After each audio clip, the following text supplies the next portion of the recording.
This hangout on air is live. Da da da. Hey. Yes. Live.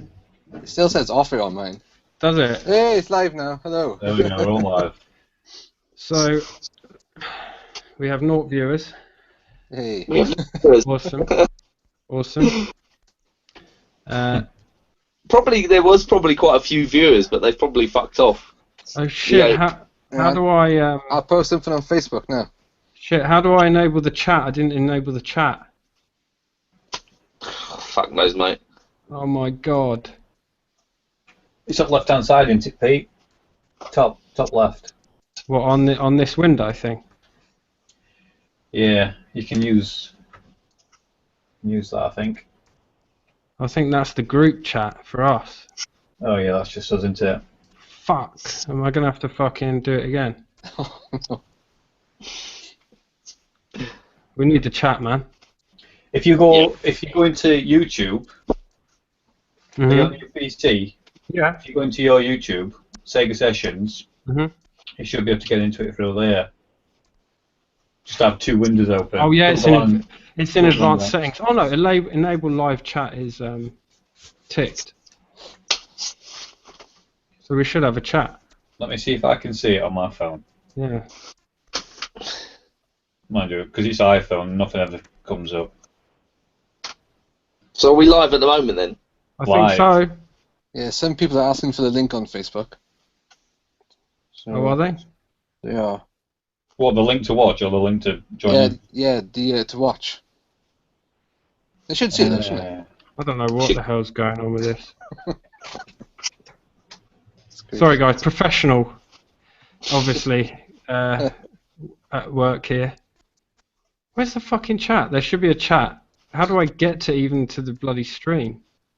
You know what I'm going to do? I'm going to follow my own bloody link that I put on Facebook. That's sensible. Oh, I've just got a message from Stu on Facebook to UK, so the chat seems to be working. Alright. Just that I can't fucking see it. Yeah, if I was my PC.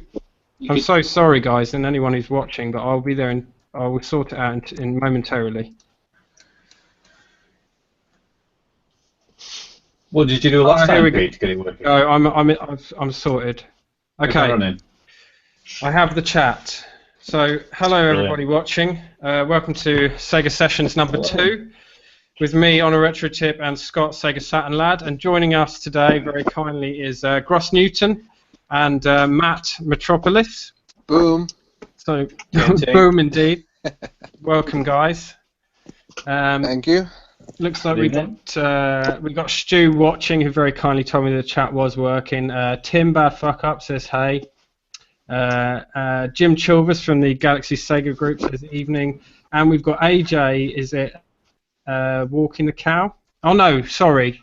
AJ's the other one. Foam. That's Darren. Foam Cow, isn't it? Yeah. Darren, isn't it? Yeah. How do, folks? So yeah, guys. We're going to be chatting a bit about this and that. Try and stay somewhat on topic this time. A bit of Mega Drive, I think. I think Mega Drive's something that's very close to all of our hearts.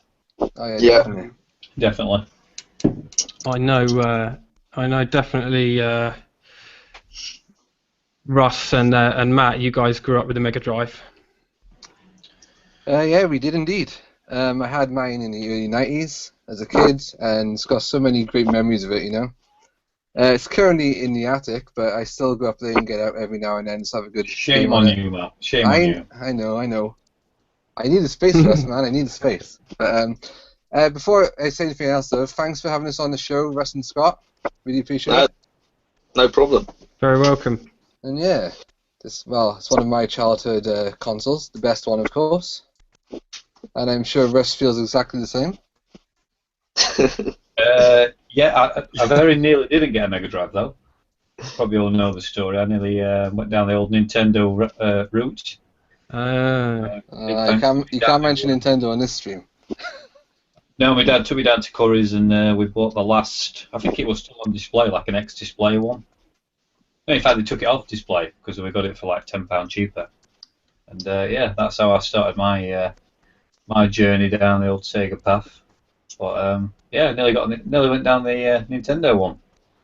So in fact, one of the first VRs I did was to Scott. I think you asked the question, origins of what console or what path you chose. Probably about 2 years ago now, 18 months, 2 years ago. That it must be, mate, must be.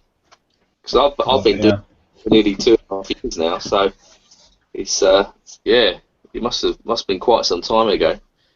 But yeah. So did you grow up the Mega Drive, Scott?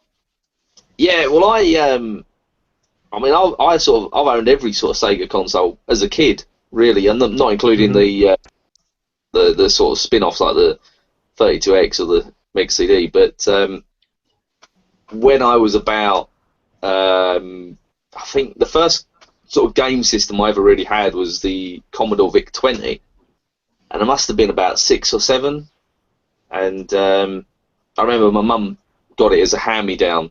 And obviously this was probably the late 80s, so it was old then.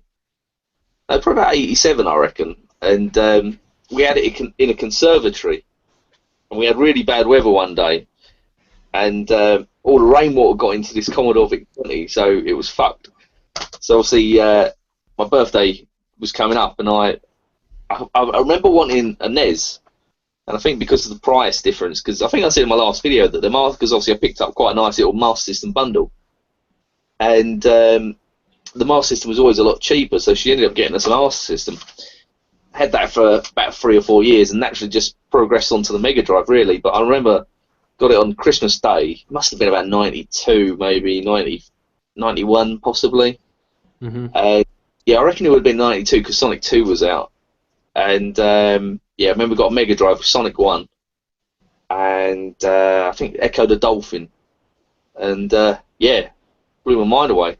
And actually, it just sort of went through Saturn, through to the Dreamcast, really, for me. Mm-hmm. So I've sort of quite proudly gone from each Sega generation, really.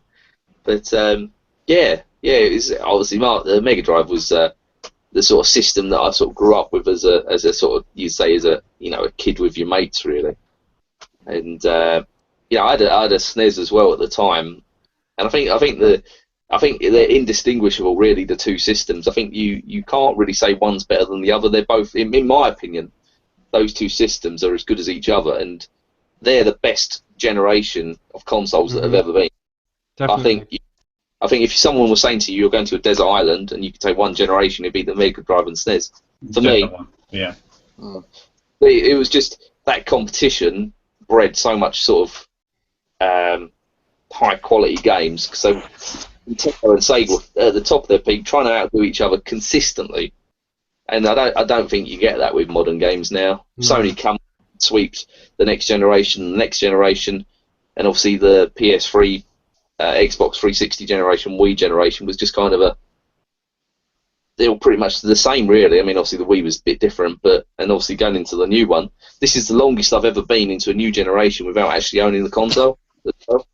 Yeah, it was the same for me when I got my PS4. I just waited so long because nothing really took my fancy. Yeah, it's just there's nothing that really screams out. There's no experience that I haven't probably already had that's been on a PS3. Mm-hmm. I mean, yeah, there's some really nice looking games. I wouldn't mind playing the new Forza. I wouldn't mind giving, I really enjoyed Halo. I wouldn't mind giving Destiny a go. But again, they're kind of games that you've already had the same experience with. But obviously, we're going off on a bit of a sort of tangent. Yeah. Well, going back to how you were saying about what you grew up with, and you had the VIC-20 and what have you. And for me, it was like in the 80s. My dad came home with an Amiga. Yeah. And, my friends, I grew up quite a bit with the NES because I had, when I was a kid, no one could go and get an NES for Christmas. I don't know about you guys, but it was a lot of money to get like a new console that was, it's a lot of money to get. Yeah. So I had friends over the road, and there were 3 brothers, and they put like all their Christmas money together and got an NES. So I just spent like all my time around there. Mates had like Spectrum, Commodore 64, BBC Micro. A couple of friends had Master System. But yeah, I had an Amiga, and then I got my Mega Drive, I think, a year later. So I kind of had the Amiga and Mega Drive at the same time. So that was like, that's my fondest gaming memories of that time, having the Mega Drive and the Amiga. It's just absolutely fantastic time for gaming, really. Yeah. See, I was never really exposed. I mean, I can remember as a kid, one of our neighbours, an older guy, had a Commodore. Not a Commodore, a Spectrum. I remember thinking, this is weird, with the rubber buttons, or the rubber keys. And that's really the only memory that I've got of a Spectrum. I never played on one, really saw much action on one. And the same goes for Amiga, really. I can only really think of one mate who had an Amiga, and I just remember him having like a library of copied games. Same. Yeah. My cousin, he were into Amigas. I think they had a Amiga CD32. And they also had a NES, and I very nearly bought the NES, saved all my Christmas money up, and I think my mum put to rest, and then I actually brought it home, and that's when my father turned around and said, "Now games are too much," because at the time I had an Amstrad 6128, which were my dad's family computer, and then we had for Christmas 1990 I got a Spectrum Plus 2, I think it was James Bond Action Pack. Yeah, that was Christmas 1990. And games were all on tape, and they were like, £3-4. So to go into buying games at £30-40 for the NES, I think it scared me dad a little bit. So very big jump. Yeah, that went back. So that's why I didn't get a NES. And then I think my mum ordered me a Master System from the catalogue. I had that for about 2 days. That went back. And then, as they did. Yeah, that went back, and then that's when he bought me a Mega Drive from Curry's. So there were several points where you could have ended up with something else. Oh yeah, definitely. But he said, I remember him saying on the way down to Curry's, he said, "Oh, you're a lot better off with this new Mega Drive." He said, because Master Systems it's obsolete. But I can't really remember knowing that much about them. I knew what a Mega Drive was. And I can remember going into Curry's, and they still had Altered Beast as a packing game, and then they had Sonic. I remember my dad asking me what I wanted. I wanted Sonic, and we got it home, set it all up in the living room, and, plugged Sonic cartridge into the top, turned it on. It was just a black screen. Tried up connections, and still couldn't get it working. Because Ray, I'll have to ring Curry's up, and I remember it was still in the kitchen here on phone, and I was just messing around with it, and I turned it off, and I just plugged cartridge in. You get that satisfying. It proper went in. And I turned it on, and it turned on. Sega. I thought, yeah, it's working. Nice. So I always remember that. Really good memory. My first console was the Commodore 64. Hey. I had it for Christmas, and because I was so young, I didn't have a clue what it was, what I was doing. Like, my dad asked to, load all the cassettes for me. Then as I grew a bit older, I did have an NES. Still got it. That one's in the attic too. Apologies. And then from that, I went on to the Mega Drive, and I consider that to be my last retro console, because after that I went on to PlayStation and to current gen right now.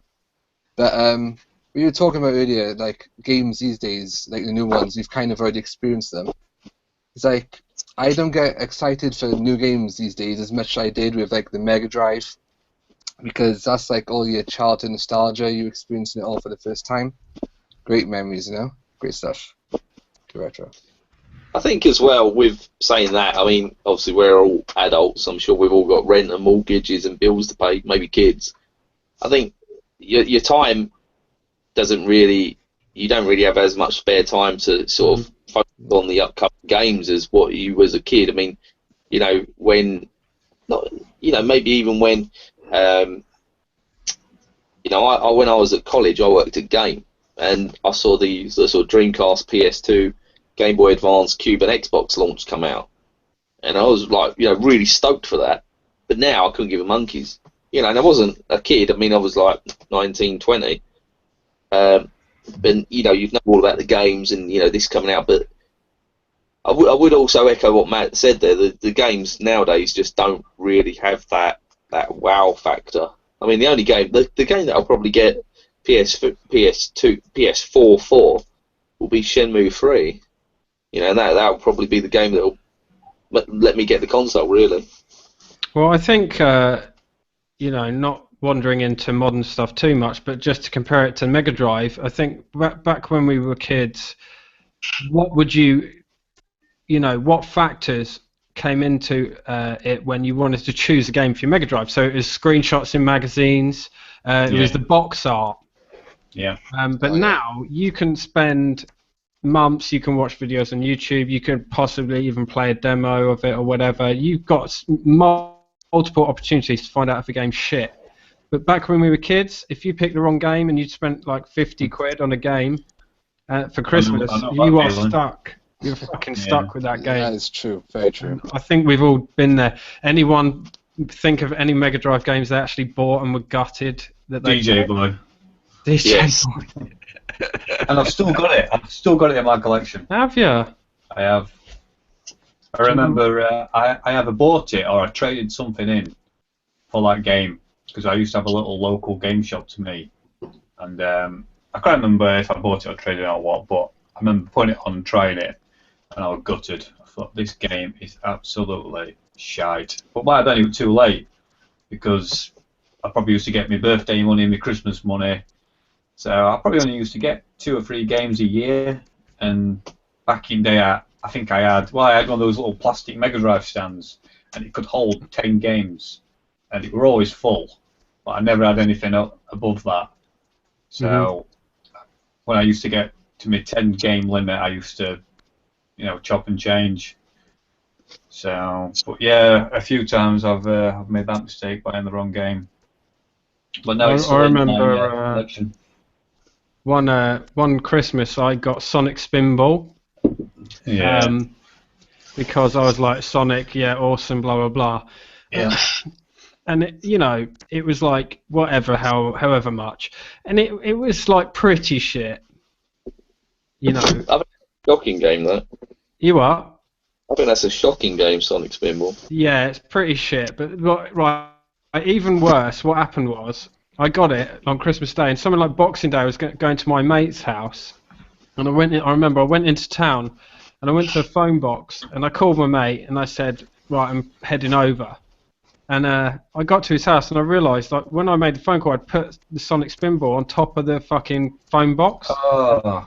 And I went back there, and it was gone. So that was like, way. 50 quid game gone in a day, and I was gutted. Jesus.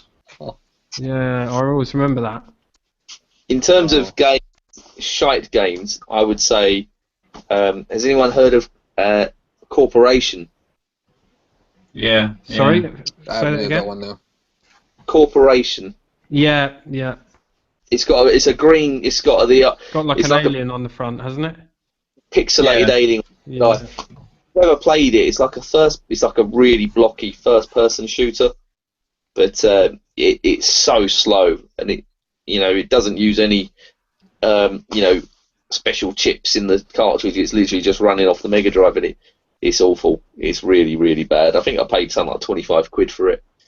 But I remember as well one Christmas, I was badgering my mum for Earthworm Jim because all my mates had it, and I said, "Oh, go on, really want Earthworm Jim." And she couldn't afford it because again, it was probably like 60 quid back then because games used to be like you say 50, 60 quid sometimes. Mm-hmm. She got me Shinobi 3. Nice. And I remember, well, you look back now, and I remember opening it and thinking, "Oh, that ain't Earthworm Jim," and I was being disappointed because this is how childish you think. You think you want something new with the blue box, but Shinobi 3's obviously in the black box, and you wanted something new, look fresh. But I really enjoyed Shinobi 3. It's a fantastic game, and but you look back now thinking Earthworm Jim goes for what, a $5, and how much does Shinobi 3 go for? 60, 70 quid. Yeah, but there's a reason for that because relatively fewer people bought it. Yeah, yeah. But it's a blinding game. Really, really good. Great soundtrack as well. Yeah. But if you factor in, like, you know, you're saying 50, 60 quid for a game. I remember when Nintendo 64 came out, that was like 60 quid a game. But you know, Mega Drive's what, 90, 50 quid for a game. If you factor in inflation... Well, Virtual Racing £1, wasn't it? 70 quid for Virtual Racing, wasn't it? That's insane. And like people moan now, oh, it's 40 quid a game. That's shit all. If you factor in inflation, yeah, we were paying like 100 quid a game. Yeah. How did you all buy your Mega Drive games? You know, early on, back in the day. High Street, catalogue, friends. It was just Christmas and birthday. Video rental stores. Yeah, it was pretty much Christmas and birthday for me. Yeah, Christmas and birthday for me as well. Yeah. All mine were bought for me. Mm-hmm. So you didn't actually go out to like shops and. No, I had like pocket money that I just wanked on sweets and stuff. Do you know what I mean? Yeah. A lot of my Mega Drive games, games of like cartoons or TV shows or films I used to enjoy as a kid, and then that's why my parents would go out and buy them all for me. But I haven't got a memory of actually going into a shop and saying, oh, I want that one, I want that one. So. Yeah. I mean, sorry, Pete, go on. No, please. I was just saying, going back to what we said earlier about screenshots from magazines. I used to rely on Games Master magazine. Yeah. And, obviously, mates at school, see what they were playing. I mean, going back to the old school playground wars, Sega versus Nintendo. I mean, did everyone experience that at school? Did you have like Team Sega, Team Nintendo? Predominantly, it was not so much, man. Me. You what, sorry? Say that again, Scott. Predominantly, it was Sega at my school. I just remember pretty much everyone kind of had a Mega Drive. A couple of people had SNESes, but they tended to sort of complement the Mega Drive. It was you never used to get kids that would solely just have a SNES. It was always Mega Drives, and a couple of kids would have SNESes additionally. Oh, right, that's interesting, because it were probably 50-50 really with Mega Drive and SNESes. I can remember going around to a few of my mates, and they had SNESes, and that's when I used to play like Street Fighter and Mario Kart when that came out, and Super Mario World. But yeah, definitely word of mouth, big part of buying games. But I joined Special Reserve, NRG. You remember that? Yeah, definitely. Love those adverts in the back of magazines, Special Reserve ones. Yeah. I did have some original Special Reserve magazines, but I can't find them. They're at my mum and dad's somewhere. But yeah, I know what you mean. Looking at through like Games Master and that back. The prices they asked were very expensive, though, weren't they? They were. Yeah. I always found them a little bit cheaper, if I remember rightly. Well, I think they were generally high, but they did like sale section every month, and they were pretty good. Yeah. Yeah. Pete, should we have a look at the comments, mate? Yeah. If there are any buggers watching. We've got 12 watching. 12 watching. It's not bad. So, any progression on what I said before? We got Lee Retro Gamer Addict, who's watching from his bath with his face pack on. Get ready for the Doncast tomorrow. That's for his young looks. Yes. Oh yes. no. Jim Chilvers says he asked for Streets of Rage 2 for Christmas and he got Corporation. Oh. Gutted. Stu thinks Corporation was originally an Amiga game, which I think, yes, it probably was. How does that feel to it? Yeah. That's funny, you know, because actually, like, saying how do we find out about games? Because for me, having the Amiga and the Mega Drive, I tend to only buy games for the Mega Drive that I couldn't get on my Amiga. Because the Amiga was better and because I could copy the games on the playground, you know what I mean? Yeah. But yeah, just going for stuff like that. Like I had a mate down the road, same guy who had BBC Micro that I just used to play so much, and we both had Mega Drives, and it was nice because he kind of got games that I might not have otherwise played, and he had Toe Jam and Earl first. Oh man, we used to play that to death. 2-player, and he also got Landstalker, which I really liked. Don't know if you guys have played that. It's like a isometric RPG. I've never played it. No, I never played that. It's pretty good actually. Yeah, I think isn't there a sequel on the Saturn? Yeah, it's called Dark Savior, but it's like an unofficial sequel. Yeah. That's it. Yeah. So yeah. Sorry. I was just going to say, is there any other comments or? No, that was it for now. Yeah. But yeah, what was I going to say? Going to say something. It was related to something Russ said, but go on, Scott. I was just going to say, I mean, it's a bit off topic, but what are your guys' thoughts on the Street Fighter 5 situation? Because for me, I think I'm really quite disappointed the way it really. Again, it's kind of retro linked, but obviously, I know it's been said a million times that when we bought a game back in the day, the game was finished. The game was the game. The thought of playing a game and buying, like, so Street Fighter is what, 55 quid on the PS4, but the thought of buying that game and then keeping that game for maybe 10 years, but yet in 10 years' time when the servers are down, you're left with a half-baked game on your disc. I find the thought of that really like a massive turn-off to buying a new gen console, really. Well, it serves people right for pre-ordering. You should never pre-order anything, and there you go. You know, they've been fucked over. Next day, their game's on eBay. You know? I can't really comment at all because the newest system I've got up here is Sega Saturn. Dreamcast? Oh, wow. Oh, sorry, yeah, Dreamcast, yeah. Yeah. Keeping it retro, Russ. But yeah, Russ, Yeah, you were saying about you know, like the rivalry. Yeah. There was none of that in my school. I think like half the people had Mega Drives, half the people had SNES. But it was more like, oh, do you want to lend me your SNES for like 2 weeks, and you could borrow my Mega Drive for 2 weeks? Yeah. And everyone was like well up for that. Yeah, we had that.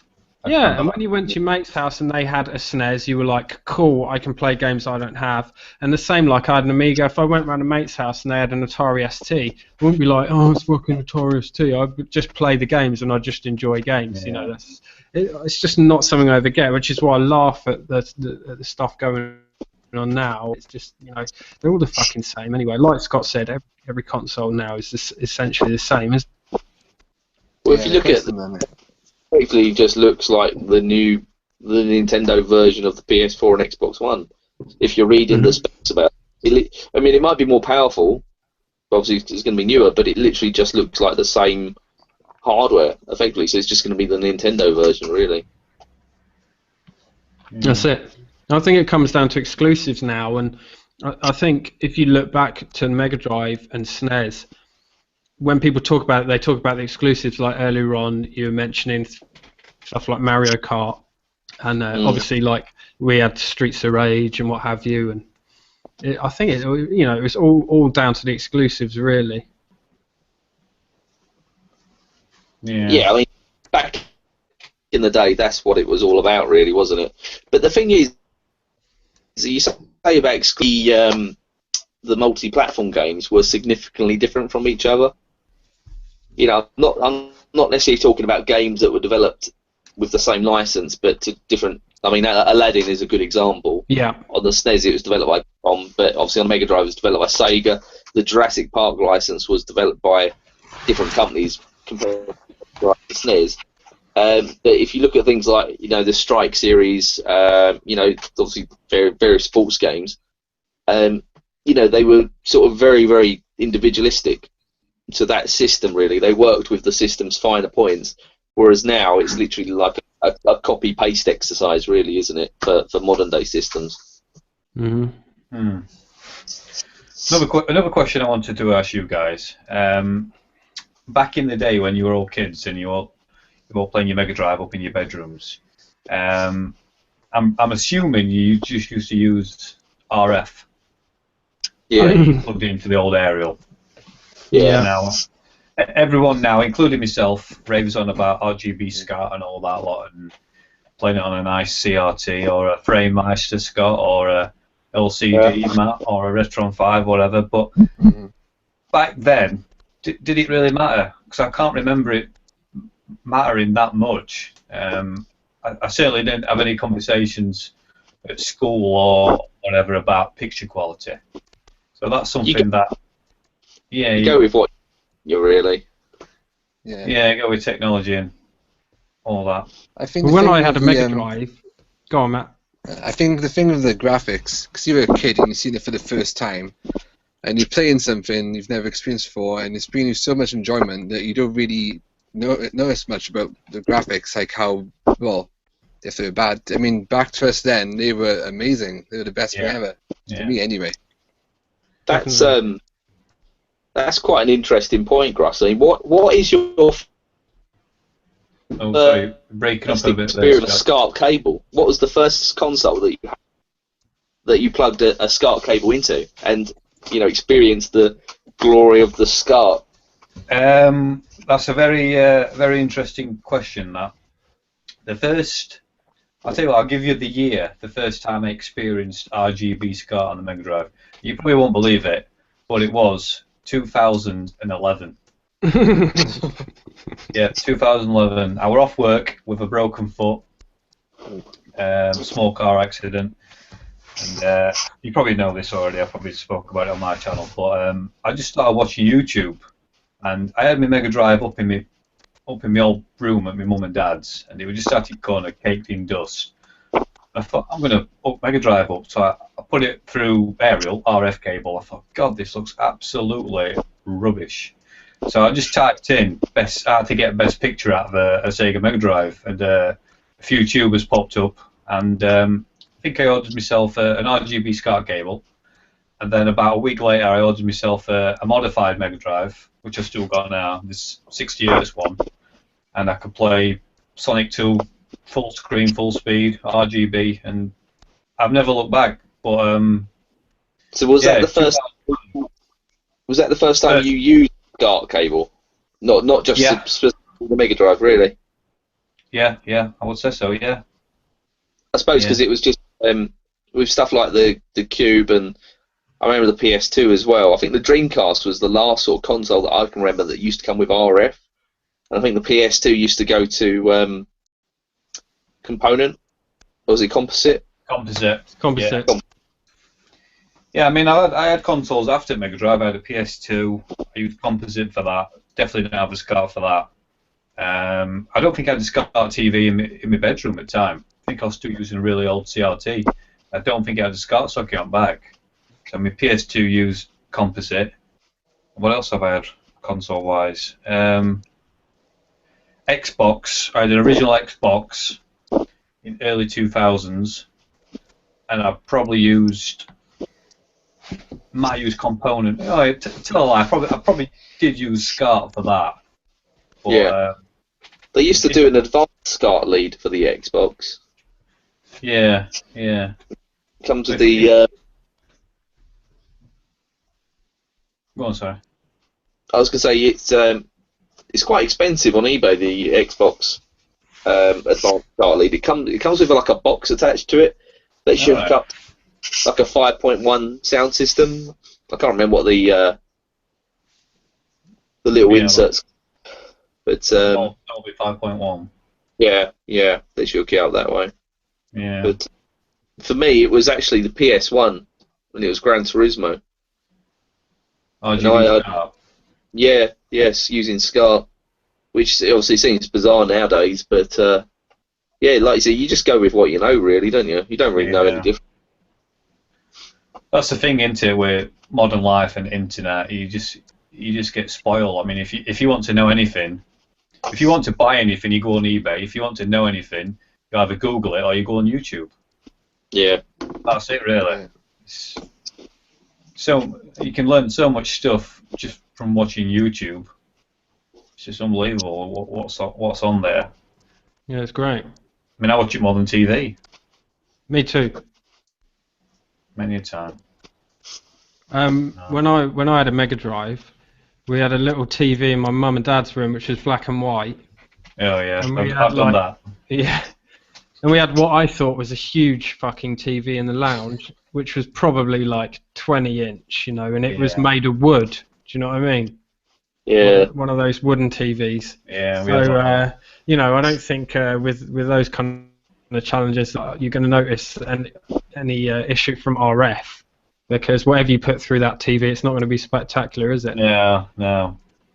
All right, moving aside from how we used to connect it up, the old Mega Drive. What was the first add-on you bought for your Mega Drive? Now that could be like a third-party controller with a joystick coming out the D-pad, 32X, Mega CD, anything like that. What's the first thing you remember buying, like an add-on, something like that?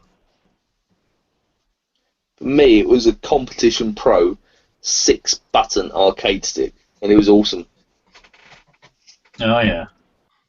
Was it the transparent one, see-through jobs? No, it's black. It's got like a curved. Obviously, you've got like the joystick bit on the left, and then the buttons. Yeah. Right, and then it's curved where the joystick is, and then it's straight edged. Straight edged at the other side. But I knew I wore it out because obviously on the bottom, I brand new. It was like a gloss metallic finish. Yeah. And by the time I'd finished with it, where my fingers had been underneath it on both sides, it was just purely rusty. So all the paint had just etched away. So I've certainly got my money out of it. What game did you buy that for? Street Fighter? No, Streets of Rage 3 actually. Streets of Rage 3. Surprisingly, that's the game that I have the most fond memories out of the Streets of Rage series. Me and my mate played that to death, and I don't really think it justifies all the sort of shit it normally gets, because I still think it's a really, really solid game. Graphically it's the best. The soundtrack is not as good as the other two, but it's just as solid a game as the others in every respect, really. But obviously, it's always just Streets of Rage 2 and the first one that seem to get the limelight. But obviously, Streets of Rage 3 is certainly the most pricey, isn't it? Yeah. I never owned Streets of Rage 3, but that's the one Mega Drive game I really want to get. Because I love the first two a bit, especially the second one, but that third one. And going back to Russ's question, I don't think I've ever bought an add-on to my Mega Drive. I think with me, it was just the console, the pad that came with it, and then whatever games was bought for me. And I've only been getting back into retro gaming for the past couple of years since I joined YouTube. So that's definitely something I might look into now, though. And I'm sure you guys could suggest things for me to do that. Definitely. RF switch box. That's what you need. Yeah. The original. And you need a black and white TV as well. Yeah. Black and white TV. I think with so. the wood. With the wood. The wooden TVs. Yeah, I don't think I'm kind of with Matt that I didn't really buy anything. I certainly didn't buy a 32X or Mega CD. No. The only thing I can think of is something which I kind of bought for my Amiga. But the Amiga peripherals have the same plug as the Mega Drive. So that was great because I owned both. I could buy like a controller for one and use it on both. And because the Amiga's basically like a massive keyboard, you do need controllers. So I bought some of the, the quick shot joysticks. Yeah. So I had like a Python, which is like this kind of like a joystick from a helicopter, which was awesome with Desert Strike actually. And I also had a Quickshot Maverick, which is like the little arcade stick type thing. I had the Cheetah 125 Plus, is it? Nice, yeah. Behind me, in fact. Is that the black one with the red trigger button? It is, yeah. Yeah. Use it on Amstrad. Scott's vanished. But yeah, they were great actually, and I still have. I've got 2 or 3 of each now. Still, love them. I think I need to buy myself a joystick, some kind of gamepad. Get yourself a nice arcade stick, man. That's what you want. Arcade stick. Can't go wrong with an arcade stick. But I suppose it depends what games you play. I mean, when I was a kid, I mainly played platform games, and I've still got my original 10 games somewhere on that shelf behind me, and they mainly consist of platform games. And then when I got back into retro gaming, like 2011 onwards, all of a sudden I started going into like shooters, and just when I got a Japanese Sega Saturn, and that's when I decided to start buying arcade sticks. But I would never dream of playing Streets of Rage back in the day on an arcade stick. It's always been about using a controller. So, like personally, I mean, I know a lot of people buy arcade sticks for Street Fighter, but I just need a D-pad for Street Fighter. I agree. Always have. I can't get on with arcade sticks. When it comes to Street Fighter, I can't get on with them. I find it, I don't think I'm the Street Fighter guru, but I think I'm half decent at it. I've been playing it for years, but I can't pull out the moves I want to pull out when I've got an arcade stick. It has to be a D-pad. Yeah. But then, like Russ said, for shooters, they're absolutely great, fantastic fun to play with an arcade stick. Oh yeah, definitely. I was thinking of getting a stick just for the Tubers High Score Challenge alone, because the majority of like games we play on there are the shooters, and that's most of my retro gaming these days. So yeah. Yeah, I mean, I think most Xbox 360 ones will work on PC. Is that right? I think. Yeah, they do. Yeah. So maybe like get a half decent one for the 360, Matt. Yeah. Because I got 2. I bought a cheap one from CEX. It was like 25 quid, and it's like a shitty wireless Street Fighter one. It's actually half decent. And then I got a Razer Atrox for my 360, but that works on PC as well. And I mean, I wouldn't have normally bought one because they're about 150 quid, like second hand. But I got one for an absolute bargain.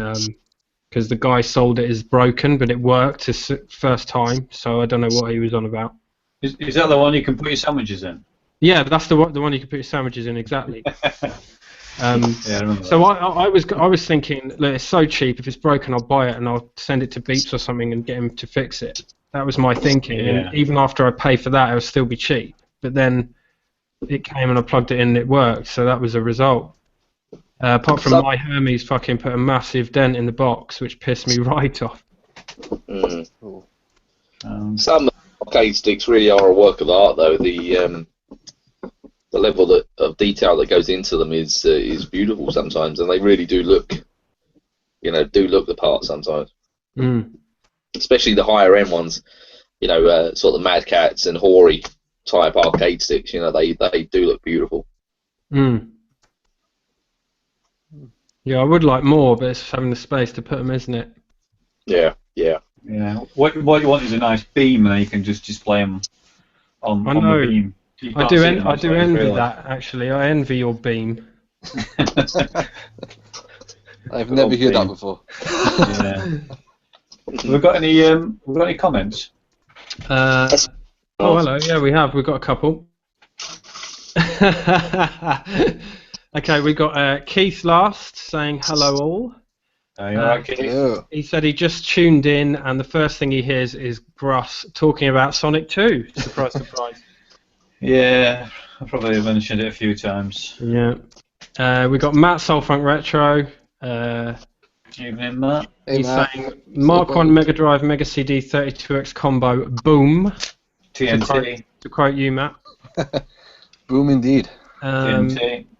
We got Scott Brand from Galaxy Sega saying hello all. He's had a late finish at work, so hello Scott. And Scott. we have Woodlin saying in capital letters community. Community. Presumably to provoke Dave Price, who recently did a video saying how he hates that word. Yeah. Did anyone catch Novabugs? That's a whole new. I saw Novabugs' video. That was a pretty good response. That was excellent. I liked Chris's response. Yeah. All about positivity. Yeah. I'm staying out of it. I'm staying out of it as well. I'm not going to be making any responses, but I will say that the word community is kind of why I started doing YouTube. So. Yeah. For me personally, I mean, I'm not going to say anything controversial, but it's not like you. Why do I have this fucking reputation? There are some tubers out there who like to poke the fire. No, but I just think that I don't know. I think if you go into it thinking that you're going to make friends and you're going to become part of this all-inclusive club, then you've got your head in the sand, really. And that's not to say that Infected Finch is at all like that, but I think if anyone thinks that they're going to be a part of the YouTube community, then it's like anything, really. In your work or social life, it takes time to build up relationships with people, and you get to know them. You watch their channel, they respond to you, and vice versa. And it takes time to develop. It doesn't just happen overnight. But it's I can understand why he says he doesn't like the word community, but I can't say I've really seen enough about it to sort of comment on what. I haven't actually seen his original video, so I couldn't really say for sure. When I first joined YouTube, I didn't think I'd be doing live streams like this. I thought I'd have 12 subscribers at the most. I didn't think I'd make that many friends. But then I gotta say, the past 2 years, getting to know you guys and everybody else within the community, I absolutely love it. So I'm all for community. All the friends I've made. My one regret is that I didn't join YouTube earlier, like years ago, because Steve was on here like a year or two before me, and because we used to work together in the same office, he would always say to me, "Oh, Matt, come and join YouTube. There's a great bunch of people," and I was like, "Yeah, no." But very glad I did. Awesome community, love it. Yeah, I totally agree. Yeah. Yeah. I mean, it's even more so. I've effectively got 2 Facebook profiles, one for my real life, one for my YouTube life. But I effectively just use the YouTube one more than because I'm in contact more with tubers than I am with people I used to go to school with. Yeah, that's the same with me. I've got friends, I've got dear friends that I've spent, grown up with from, junior school, big family network, but it's just kind of, YouTube is just, everyone is into the same things. You're all singing from the same hymn sheet, as they say. So, it's just a more interesting sort of Facebook stream than pictures of people's kids, really. Yeah, I mean, I was saying on your GRS, hashtag GRS, Gruss plug. Hashtag GRS. By the way, links to Gruss's and Matt's channels are in the description. And also TNT, the Northern Tubers, the live stream they do. Yeah, so check them out. Russ does live streams. GRS where he plays games. And anyway, I was saying on your live stream recently, wasn't I, that much the same as what you just said, Matt, that I got mates and I chat to my mates about retro gaming and you can see them falling asleep, So I just wanted to talk to people who are actually interested. Yeah. I never imagined that I'd make friends or that anyone would watch my channel, really. So it's been overwhelming, really. I was saying on Russ's stream that, now I can, on a Friday night, go and watch Russ play some games, chat to other people who are interested in the games. It's fantastic. Yeah, absolutely. I think, well, when you talk to, your mates, and you can show them, Dodonpachi on the Saturn, and just go, "Oh, this is fantastic, it's worth this amount, it does this, it's done this, the history." And then it'll go, they'll look through your collection, they'll go, fucking hell, that's Super Mario Brothers on the NES. I've not played that in 15 years. And it'll be like, well, you kind of miss your point, really. You know, so it takes a sort of person to be into it and to sort of have the balls to sort of... Because, I mean, I think with that Galaxy Sega, there are so many people on there that have got impressive collections, but necessarily haven't got the... I don't know, I wouldn't say the balls to get on YouTube, but I would say, you know, getting on YouTube does take a certain amount of courage, really, because you're putting yourself out there. You know, and it's a shame, really, that there's so many retro collectors out there that maybe are reluctant or maybe not even in the know that this sort of community on YouTube exists, really. Mm-hmm. I think, though, some people with YouTube, I know I've spoken to a few people at work who are into games or you know, any hobby, really. But I think some people think YouTube is like a show and tell, almost. I don't think they see it as the community side. They're getting to know people, they're going to events and meeting up with people. I think they just think you buy something, you show it on camera, and then that's a video. But for me, it's not about that. It's about, you know, what we spoke about. It's meeting people and building relations slowly. And like tomorrow, I'm going to Doncaster Retro Game Market, and I'm meeting up with probably, I don't know, 4, 5, 6 tubers, you know, that I would class as really good friends. So, you know, I'm really looking forward to it. It's a day out, and I mean, I've got like you, Scott. I've got my old mates from school and people I've grown up with, but yeah, they're not really into retro scene. It's just easier, isn't it? Where if you, it's like an hobby, isn't it? It's like with anything. It's YouTube is an extension of retro gaming or gaming in general. It's an extension of the hobby. And it allows you to, it's like a fan club. It allows you to talk to people and interact. We're just doing it visually rather than through text. Yes, it is effectively just an online forum, really. It's just obviously the posts that you're writing are verbal and you're doing videos rather than typing a post out, really, isn't it? I mean, there's not particularly any sort of difference, really. I mean, are you guys conscious when you're putting your videos out there that anyone can find them? Because sometimes I forget. I assume that I've got my little audience that watches my channel. I sometimes forget that it is a public thing and people can see it in the public eye. I don't know if you guys have come across that, experienced that. Not something that concerns me, really. No. You know. Have you been? And you know, it's funny actually because someone I know who has a YouTube channel kind of. I mean, I don't know if you guys tell your friends and stuff, but not many people. Come onto this actually, yeah. Oh, right, okay. Not many people who know me know I have a channel. Like my really close mates kind of either worked it out or they know from stuff I've said, but it's not something I ever put on my public Facebook or I ever really put out there for, you know, people that know me to see. And one of my friends' girlfriends, he actually is one of my very best friends, and he knows about the channel, but his girlfriend didn't. And I sent, you know, Dan Central. Yeah. I sent him a Mega Drive.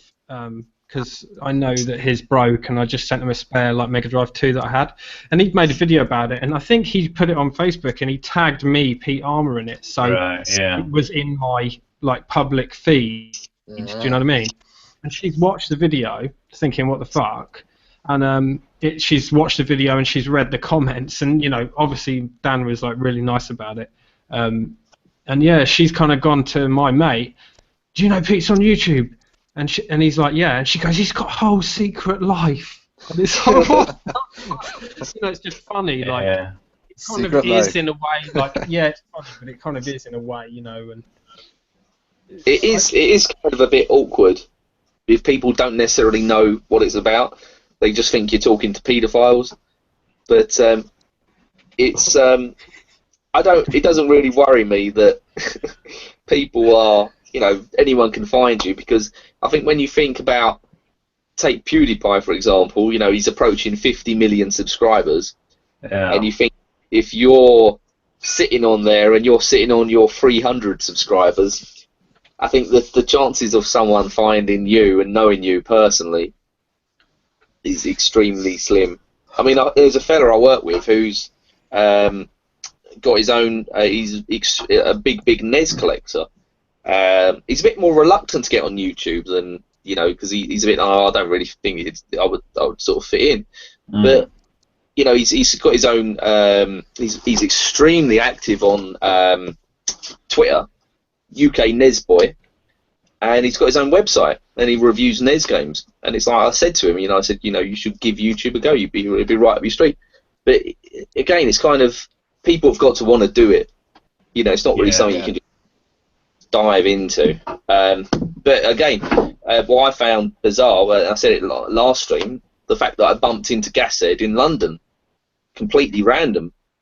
It was just, I walked past, I said, I think that's Gashead. I walked past again, and I texted him, or sent him a message on Facebook. I said, do you work here? And it was, yeah. And you think, how bizarre is that to even bump into a tuber in real life? But, it's not, I don't think it's anything to sort of hide away from. My missus knows I sort of do it. She doesn't really show any interest in what I do, really. She said, she just thinks I'm a bit of a nerd more than anything, but... Yeah. All my friends know I do it. Yeah, I'm quite open about my YouTube channel. Like, people I work with, they know. But it's funny because all my close friends, they're not really into YouTube. So even though they know about it, they don't really watch it. One of my friends does watch quite a lot of videos in particular, but I'm quite open about it. I don't mind everyone knowing. Yeah, I got outed, so to speak. It was just before Blackpool last year, actually. The way it come about is I went into another department at work, and the manager was sat at his desk, and he was just staring at me. He had his phone in his hand. He was just staring at me. I goes, "What's up, Dave?" He goes, "Are you Gruss Newton?" And I'm like, "Yeah, why?" And he turned his phone around, and he went, "You've got a YouTube channel, haven't you?" I went, "Yeah." He went, "And I can see exactly who you've been commenting on." And I don't know how. I still don't know how to this day. But he got a new phone, and it must have linked me from Google Plus. Every time you put a YouTube video, you can attach it to Google Plus and all that lot. Yeah. And he could see what I'd been writing in comments. He could see all my videos. He could see pictures. And he's quite a loud chap, and he's like shouting, "Oh, he's on YouTube! He's on YouTube!" I'm like, "All right, Dave, just keep it on the down low." And a few people found out from that, and well, they weren't really bothered about it. They used to speak about it for a few days, and then it kind of just went away. And a few more people found out in other departments, and occasionally I'll get other people coming up to me saying, "Oh, you put a video up last night. I've had an email." Well, I said, "Oh, did you watch it?" And they're like, "Yeah, it was all right. I watched the first 30 seconds. You were rambling on about some Mega Drive." I turned it off after that. So it's not like your people are bothered, are they?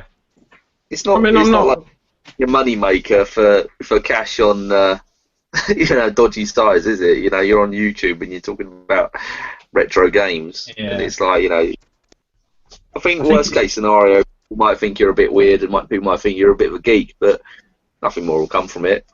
Yeah, but you said that, but some people put their entire lives on Facebook. Yeah. Yes, we all know those people. And Twitter. I mean, I am on Facebook, but purely as Gruss Newton. I've not got a personal Facebook account. I'm not bothered. I'm not interested. I've got Twitter, but that's Gruss Newton. I see YouTube as another form of social media, but instead of texting, it's visual, isn't it? Yeah. So that's all it is, really. I'm not bothered if people see my channel. Don't get me wrong. It's not like I'm hiding it. It's just that I don't put it on my, my Facebook. Yeah, but it's your hobby, isn't it? You wouldn't want to tell everyone in the world every hobby you've got if you go fly fishing on or you collect stamps. I just think they'd be disinterested, to be honest. So, not like you said, not anyone who's going to be interested in it is, either on YouTube or they're on these Facebook groups and what have you or whatever. Yeah. The thing is, let me just grab a beer. I mean, what Russ has just said there, that people share their lives on Facebook.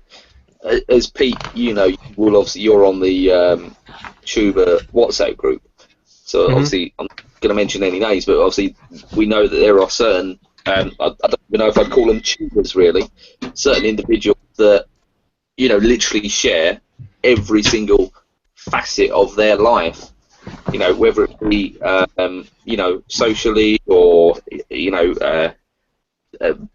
career-wise or quite mentally. Quite personal stuff. Yeah, and I just think, I mean, it's got absolutely nothing to do with games. We all are on YouTube as a shared general interest that we all enjoy games, whether it be new stuff or old stuff. Everyone's got that common denominator. Yeah.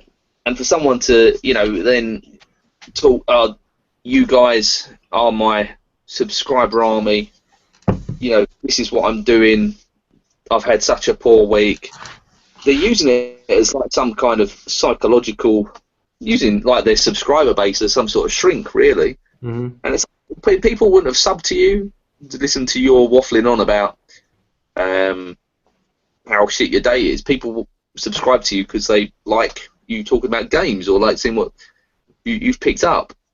And it's just, I think sometimes the lines become quite blurred for some people. But yeah, it's just, I think you got to keep it on the straight and narrow. With for me personally, I think if you've got a YouTube channel, you've got to keep it focused on the gaming. Really, you don't want to keep digressing into different things. Yeah, I mean, I know a few people have mentioned that before. They've I won't name any names, but they've got like a retro gaming YouTube channel and they want to put something else on, and they've asked me, they said, do you think I should put it on? At the end of the day, it's your channel. You can do what you want with it. I mean, occasionally I'll put a random video up of Frank or whatever, or I'll just have a sit down and chat, and I wouldn't say it's all about retro games.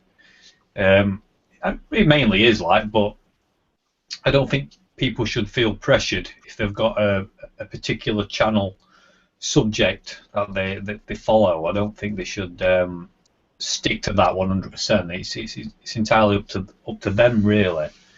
At the end of the day, people don't have to click on every video you put out, do they? No. What I say is, it's only worth doing YouTube if you're enjoying the videos you're making. So I say enjoy the videos. If you enjoy it, do it. And if you enjoy it, it's likely the viewers will enjoy it as well. I mean, that's the name, isn't it? It's YouTube. It's you. It's down to you. It's what you want to do. It's you see people asking for, what videos do you want to see on my channel? It's up to you. Put what you want on. Yeah, that's well said, Russ. There, to be fair. Question for all you guys. When you first made a video appearing on camera, were you shitting yourself? Yes. Yeah. Same here. I think I had like 4 pints to go on camera. It's still the same with live streams. Yeah. I wouldn't say I was shitting myself. I was more thinking, what am I going to talk about more than anything? Obviously, you watch it back and you don't necessarily need to upload it, but yeah, it all comes down to this sort of, you've got to be, I think you've got to have some sort of knowledge foundation of that sort of subject, and you've got to have that sort of personality really that's going to be people that's going to want to make people sort of watch you again. Because I've seen many. I think once you've been on YouTube for any length of time, you do see the odd channels that come and literally go. And I mean, I had a subscriber sort of clear out a couple of months ago, and I was like, there's so many channels that I've subbed from through various people saying, oh, check this guy out, description in the link below, you sub him, and you watch a channel, and then you never see him again really. It's just it's something. I mean, if you get into it again, it's kind of. I'm not saying that anyone needs to go into it long term, but I think if you go into it, you've got to definitely enjoy it to keep the momentum going, really. Oh, yeah. Yeah. Yeah, because people on the Facebook group are always saying like, "Oh, I want to do a channel, but blah, blah, blah." And I always say, just do it. You won't regret it. You won't look back. Maybe a couple of videos, you're nervous, and then that's it. Yeah. On my one of my first videos, I was actually doing my Sega Mega Drive collection. I redid that a couple of months ago, but on my first video, all you can see is this hand stretched out in front of the camera, holding the games, and my voice behind it. And it took me a couple of videos to actually appear on screen, but once I did, I really enjoyed it. And then once you do it once, you find it easier every time, I say. Yeah. Mm-hmm. I can see a change now, from when I first started to now, definitely. Yeah. I mean, I'm definitely better in front of the camera, but I still prefer, if I can, to just hold my phone and record from behind it, because it's just easier.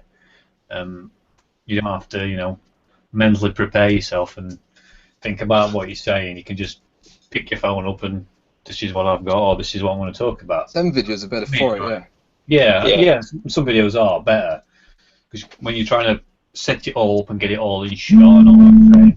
Yeah, like your magazine look-throughs. What's that? God, yeah, is your phone ringing, Scott? Yeah. Jesus Christ. Yeah, So I wonder what we're going off then. There we go. I mean, the out there that you don't even see the person. I mean, obviously, Dahl, the retro Godfather, and Wally Weeble. Yeah. I've seen them both at Blackpool. Very, very quiet. Yeah, me too. Give us 5 minutes and I'll come back, mate. Won't be a second. Okay. But yeah, I mean, the only videos I'm really in front of the camera for are pickups. And that's easy for me. Just sit in front of the camera and just talk about what I picked up. And I never plan anything. I just sort of put them in a pile and I pick them up. But what makes it easier for me, I don't know if you guys if this makes sense to you, but now when I'm doing the videos, I know that I'm kind of talking to you guys rather than just talking to a camera. Yeah. So that's so much easier now. Like I know these guys are going to watch the channel and you've got like a little audience, people watching it. Yeah, that's what I feel like. Definitely. But I mean, we could talk about YouTube a lot, a hell of a lot, and I've totally I've totally lost my train of thought now. Let's have a swig. Shall I go to the comments while you think? Yeah, go to the comments. We haven't done it for a while. I thought you were going to say go to a commercial break. Yeah. Go to the commercials. Stu to UK, I think referring to my people finding out about my channel. He hopes they don't find out about my cross-dressing. Me too. Matt Soulfunk Retro. Hardly anybody else outside YouTube knows about my channel.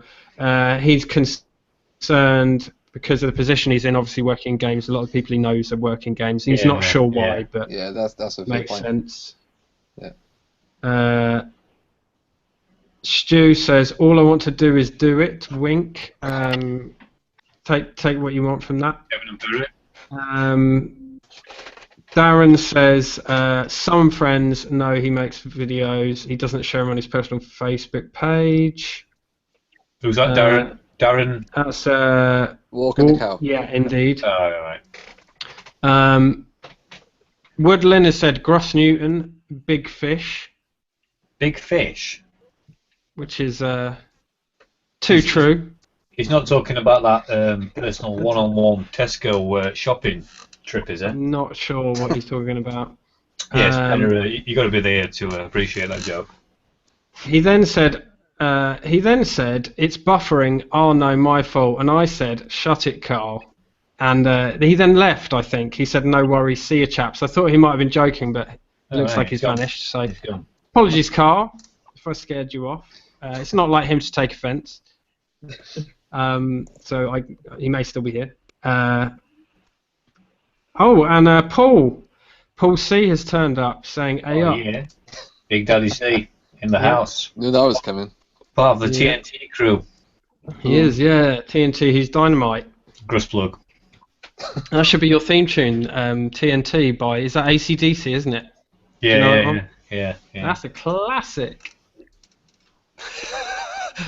So when are we expecting the next TNT stream, Russ? Whoa, I don't want to cross the streams here. I don't want to cross the streams. Don't cross the streams. Uh, Oh, we're gonna. Yeah. Did Ghostbusters anyone blood. see the trailer for Ghostbusters? Yeah, I just about to say that. I did see the trailer yesterday. Last night I watched it. Right. Yeah. I haven't seen that yet. I haven't watched it either. I'm scared. I'm waiting for Bill Murray to turn up, but he didn't. With a He female didn't cast. show his face. What's that, Scott? Is this the one with the female cast? Or female Yeah. ghost? Yeah, all female. Yeah, and they're making a male one as well, aren't they? Or Are they? Are they? Yeah, I not- think they are. They're supposed to be. yeah. That's what I heard. Who's in it? Is Dan Aykroyd and Bill Murray in it? And They're supposed to be making cameos. That's what I've read online. I don't know if it's confirmed. It really. Yeah, I did hear that Bill Murray was supposed to be a ghost, but I think that was a few years ago. Nice. Done, chaps. Oh dear. Letting the Popular team guy. down, Scott. Letting the team down. But Oh dear. going going back to yeah, go on. Mega Drives. Going back to Exactly. Mega Drives. Trying to keep it on track. How faithful have you stayed to Sega?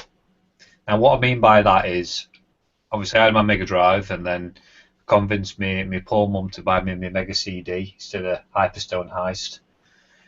Got my Mega CD, and then I can remember when the 32X came out. I can remember when the Sega Saturn came out. I avoided them like the plague. And I'm a big fan of Sega, but I avoided them because I knew. I saw the 32X, and even as a kid, I thought it's a stopgap. It's not going to work, and it didn't, obviously. And then the Saturn came out, and then that got killed off by the PlayStation. But how faithful did you all stay to Sega? Did you? I know Scott's with the Dreamcast and the Saturn, and what about you and Matt and Pete? I never had any. I didn't have a Saturn or a Dreamcast. The only thing I did have was a Mega Drive. However, a friend of mine had the Sega Saturn. His older brother had the Dreamcast, so I experienced those games just by going over his house and playing them all. But I'm not ruling out ever getting one of those consoles myself. Now I'm back into the retro gaming. But that was it for me, yeah. Mm-hmm. So did you jump straight from the Mega Drive to the PlayStation? Yeah. Yeah. So you totally avoided the Saturn and the 32X. Yeah. And you went It straight was to nothing PlayStation. personal. It's just 'cause I think my parents thought he's having so much fun on the Mega Drive. We don't need to buy him anything else. And then as soon as the PlayStation came out, then that's when my attention got turned to that next. And So what year did you have your Mega Drive then, Matt? oh dear me, Must It have was been after- more like it mid-90s. was after the NES, so it must have been 90, 93, 94, 95. Am I Yeah, correct? Here? so it was like when the PlayStation came out, 95-ish. Yeah, or maybe just before that. Yeah. What about you, Pete? Well, I got my Mega Drive quite early in the in its life, and then I think later on I also got a SNES when they were a bit cheaper. But then Sega-wise, I avoided Mega CD 32X. I didn't know anyone who had 32X. One mate of mine who was quite well off had a Mega CD. And I played a couple of games and I didn't really see the appeal, thankfully, like for the money. Yeah. And then, Saturn completely passed me by. I do not know a single person who had a Saturn. I never played one. I do. Thinking about it. Yeah, never played one. So I had a PlayStation and a Nintendo 64. And I didn't get a Saturn until about 7 years ago when I started collecting. But then, when I first moved out, I was 19. And I was in a flat with two other guys, and one guy had a Dreamcast. And we used to play fucking Dreamcast to death. Power Stone, Crazy Taxi, Soul Calibur, just endlessly play that. And I think after that I got a PS2, and kind of never got my own Dreamcast because it was like, you know, petering out by then. So yeah, I mean, I guess that was kind of it for me with the Mega Drive until I started collecting again. But can you remember reading stuff in the media, like in magazines, probably not on the internet because that wasn't about, but can you remember reading stuff about the 32X and Saturn? Anything to put you off? Can you remember that? I don't really remember anything about the Saturn, to be frank. I think, you know, you kind of get swept up with the PlayStation hype and everything, and Saturn was just kind of PlayStation a non-runner. It was hyped, wasn't it? They did well with the old promotion. Oh yeah, they did fantastically well, and I think even like Nintendo 64 with like 3D Mario and stuff, and they did pretty well as I think. But so, yeah, Saturn was nowhere. I mean, obviously they really messed up their announcement where they announced it. Was it the first ever E3, I believe? Yeah, they brought it out early, didn't they? Yeah, I think it was the first ever E3, and they basically said, it's available today. And like, obviously, a load of it's not just consumers who were surprised. A load of retailers were like, "What the fuck, man? It's available today, and we don't have any of them in our shops. What are you doing?" You know, like, to do that now seems absolutely mental. Because not to tell retailers. They meant to preview it, and then they just turned around and said, "Do you know what? It's available now." Yeah. So, yeah. So, I mean, going to the whole Sega Japan, Sega America. I mean, I don't know that much about it, but from what I've read from the various Sega books I've read, Scott's bag, looks like he's just waiting for Scott to come in. He's knocking at the door. Is he? It's coming. Yeah, from what I've read, there were a massive conflict of interest between Japan and America, and personally, I think that was one of the biggest downfalls of Sega. Lack of communication. I don't know how you guys feel about that, or if anyone's watching the Sega stream. Yeah, I mean, I've heard quite a bit about that. When you read up about it, you know, I read quite a bit of it because when I was researching, because I did that 10 Dreamcast facts video. Yeah. And, reading quite a bit about the rivalry and disagreements between Sega of America and Japan. Hello, mate. Hello. Oh, I'm on so yeah, just kind of a lot of disagreements seem to be going on there, and obviously, you know, if you collect for Saturn nowadays, which always surprises me actually on some of the Facebook groups, Ross. I don't know if any of you guys have noticed, but people seem to be obsessed with PAL stuff. And when it comes to Saturn, I'm always telling people, look, you know, if you're going to collect for Saturn, you really should look at Japanese. Yeah. It doesn't compare.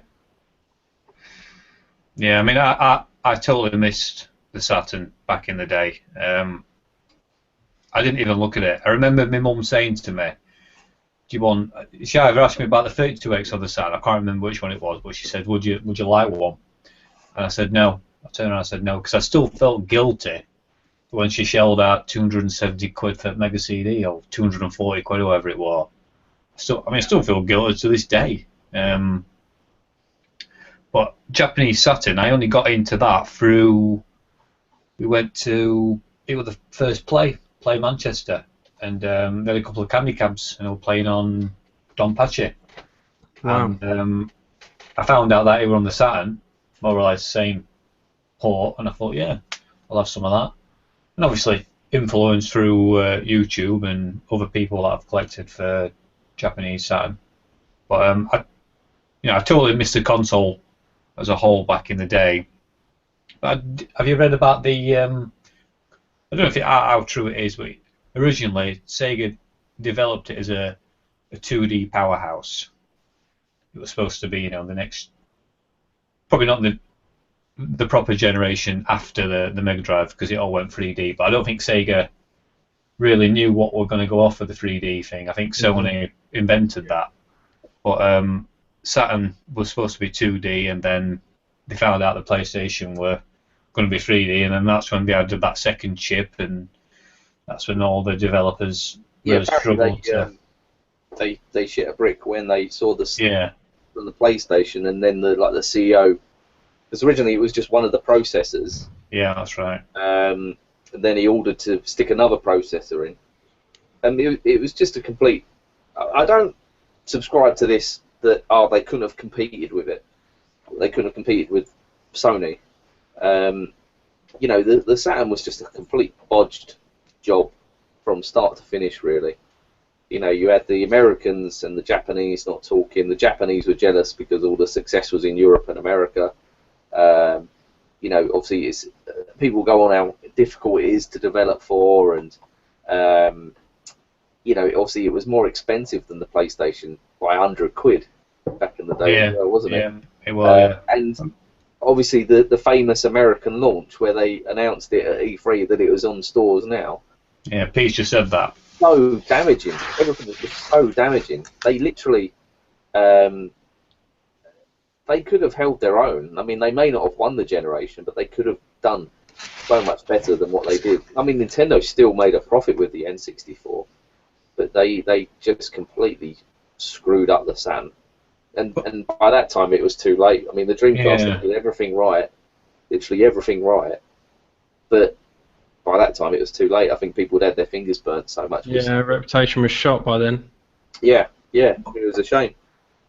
But looking at the 32X era before we go into Dreamcast, why do you think Sony decided to go 3D? What did they see differently that Sega didn't? Because obviously Sega must have thought it's still 2D or 2.5D, and then when they found out Sony were going to go full 3D, polygons and all that, right, we need to add this extra chip. But why didn't Sega see that? Why did Sony kind of know that the 32-bit era was going to be about 3D games? That's what I've always wondered. It's just a natural evolution, really, wasn't it? You know, I don't really know why Sega didn't think that it was going to go so much that way. Because originally they were apparently offered the N64 chip to power the Saturn, but they turned that down, thinking that it wasn't going to be sufficient enough for 2D. It had to be 3D, or vice versa. But I don't know. It was just short-sightedness. I think the Japanese, as a sort of nationality, are extremely closed shop, really, to you know, outside influences and outside ideas. And I think I haven't actually read the book with the console. What's the one where the Wars. Console Wars? Yeah, I haven't read the book, but I've obviously read snippets of it. And is it Howard Kolinsky, the American CEO of Sega America? That's why he quit, just because of the stubbornness of the Japanese. Yeah. Because he effectively predicted everything that was going to happen, and obviously it come to light. Now this book's come out that, you know, Sony wanted to partner with Sega after the sort of SNES CD deal fell through, and they rejected it. They were, and obviously they've paid for it in their, you know, still paying for it now. I mean, what is Sega now? They don't have any original games. They don't have any. They're more like a PC developer, really. Effectively, you've got the Japanese arm doing its own thing, the American arm doing its own thing, and the European arm doing its own thing. They're effectively three separate companies, you know. Yeah. I'm going to go to the comments because we asked people to voice their opinions on this, and we'll see what people are saying.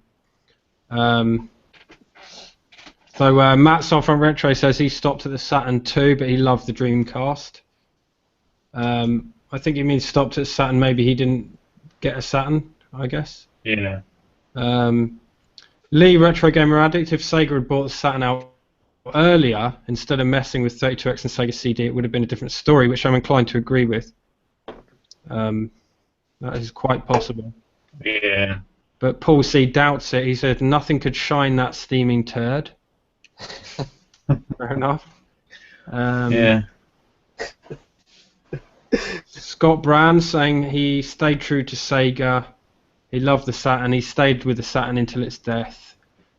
He worked for EB Games when the Dreamcast was launched. Best console launch for him. That must have been good, actually, working in like a video game store when the Dreamcast. You said you were working at Game or something, Scott, or something?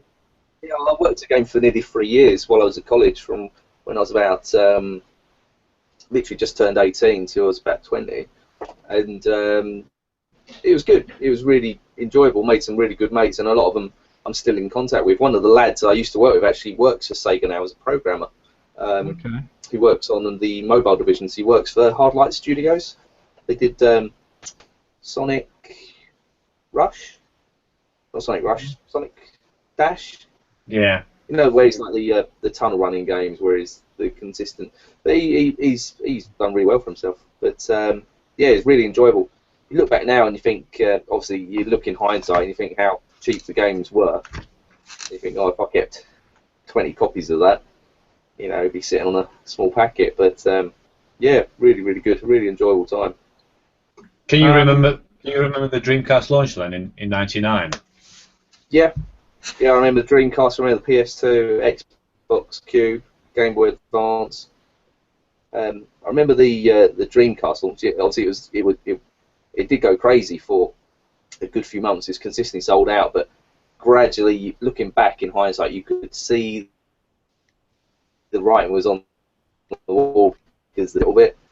You know, they had big launches. I remember when Code Veronica come out, and we literally just couldn't keep them on shelves long enough. Yeah. Obviously, things like, and I remember we remember when we got Shenmue in, and put it this way, I remember when Shenmue come out, and we had like 150 copies of it. Now that sounds a lot, but when you think Hitman 2 had come out on the PS2 at that time, and we had over 500 copies of it, you can see why they weren't making enough money. And obviously, that was just one store. But it was good. I mean, I remember the original Xbox launch as well. We sold about, we must have sold about 15 at launch, which was horrendous. No one was buying it. And then obviously they reduced the price to £199 within a few days. Because obviously the GameCube came out a couple of days after, and that flew out because it was so cheap. Yeah, it was cheap as chips, that was. Yeah, you could see that the Xbox was going. It was going well. But yeah, not a career I would recommend working in a game store, but enjoyable if you're into that sort of industry, really. Yeah. We've got Adam Shocks has joined us. Yeah, I did see Shock's comment 16. actually. It's quite. He says only idiots like me collect PAL on Saturn. So there you go, point proven. Tootie says Nintendo have never made a loss on any console, even the Virtual Boy, which is something I am aware of, that Nintendo seem to be the only people who actually make money selling consoles. They have made a loss on the Wii U, haven't they? Have they? Yeah, the last 3 years they've made a loss, haven't they? It's only because obviously the amount of money they've made previous years, they've obviously managed to sustain it, but they're back in profit now, ain't they? Okay. And yeah, a little bit of chat about tomorrow, where you're all going to Doncaster, and I'm very jealous. Good old Donny. Yeah. Go beer.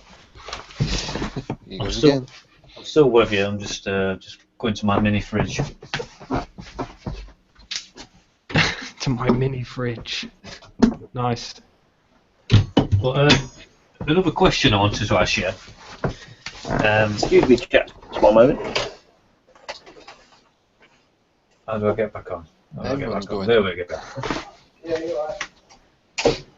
Pizza Man's here for Scott. So, say for let's just pretend we're back in the Mega Drive era, and you are the president of Sega, and Sega Japan, America, all that lot, Europe, it's all one. There's none of this conflict from what's gone off, and you've got to design the next console after the Mega Drive. there's obviously the 32X.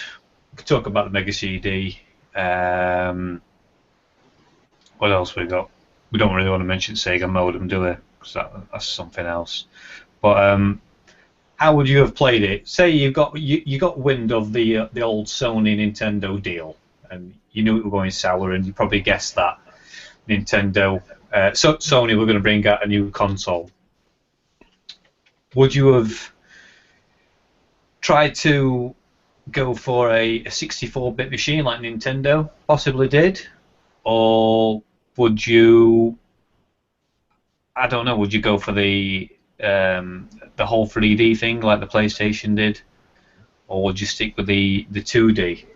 Because I mean, going back to the question I asked before, I still don't know why Sega decided to go 2D and then change it up halfway through. I don't get don't understand why they went with that. Something must have got lost along the way. But basically, how would you have played it? I know it's probably a tough question actually. For a Friday it's tough night. because we've got the power of hindsight now. Yeah. You know. Hindsight is a brilliant thing, isn't it? Well, the only thing I can say for sure is I wouldn't have gone with add-ons, because I think Cut the whole add-ons out. Get rid of the add-ons. So just the next console. Yeah, and you kind of knew what would come in with the PlayStation. But I mean, personally, I think it were a tough call. I don't think nobody knew, did they? Back then, technology was changing that fast. You didn't really know which way to go. Mm-hmm. Maybe Sony were guessing at 3D, and they saw the 3D because the 3DO came out before PlayStation, didn't it? I might have gone 3D Rise or something, because that was pretty big at the time, I think, just coming out. Don't know, that is a tough question. Well, I mean, I think 3D is a good option because look at PS1 games now, and a lot of them look awful. Whereas, a lot of the 2D Saturn stuff has aged really well. But at the time, just remember back to when you first played certain PlayStation games and how much did the 3D blow you away. Yeah. It certainly did for me. Yeah, absolutely. I think Sony knew when they went down the whole 3D route. They knew, like what we just said, that they know that it would blow people away. I remember going around to my mate's house, played Destruction Derby for the first time, and I was just gobsmacked. I couldn't get my head around it.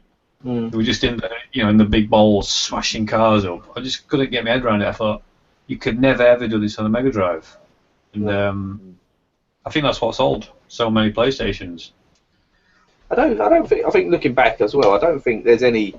I think when you look at this, I always use Virtua Fighter 2 as an example, and I still think that that's better looking than any other PlayStation fighting game. Yeah. I think it's better looking than Tekken 3, Soul Blade. So I think the Saturn had power there. I just think it was underutilized, really. I think there's only really a handful of games that, I know, if it takes someone like Yu Suzuki to sort of get that power out, then what hope of sort of Gremlin Interactive on Euro 96 got? Of getting some oomph out of the Saturn. Yeah. One of my favourite PlayStation games back in the day was Street Fighter EX plus Alpha. Yeah. And I used to play that till literally my thumbs would be raw. I couldn't touch anything for a week. Playing it for like 8 hours solid with mates. And I think the 3D in that's really good. Excuse me. That's you. Bless you. Thank you. But yeah, I mean, the PlayStation could do 2D as well, whereas I think the Saturn kind of put all its eggs in one basket in a way. Yeah. Yeah. I think the Japanese went with, well, they wanted to stick with 2D, didn't they? And then I think it was Sega America. They wanted to go the whole 3D. I don't know if you know, Scott, who demanded the extra chip to be put in at the late stage of the Saturn's development. Nakamura or something? I don't know. He was the CEO at the time, but Nakamura. It sounds Japanese. I think I don't know if the Japanese wanted more 2D, but I think they're Fire. Scott, your pizza's on fire. that's my nan setting the fire. Setting Your the nan's house on alight. fire. Jesus, Ron. I don't necessarily think it was the Japanese wanting that sort of 2D market to carry on, but I think I think a lot of their type of games were less 3D intensive than maybe what the was needed at that time, really. If that kind of makes sense. I mean, you look at some of the Japanese shooters. They're mainly 2D vertical shooters, and they look fantastic. I mean, for a 2D game, they look really nice. But no, going back to the PlayStation, Sony certainly. I don't know. Can you remember how much they put into marketing? I seem to remember reading a stupid amount of money they piled into marketing. Because it was everywhere, wasn't it? I mean, when I was at school, I remember kids talking about the PlayStation and adverts and magazines on TV, radio. It were everywhere. You couldn't get away from Sony PlayStation.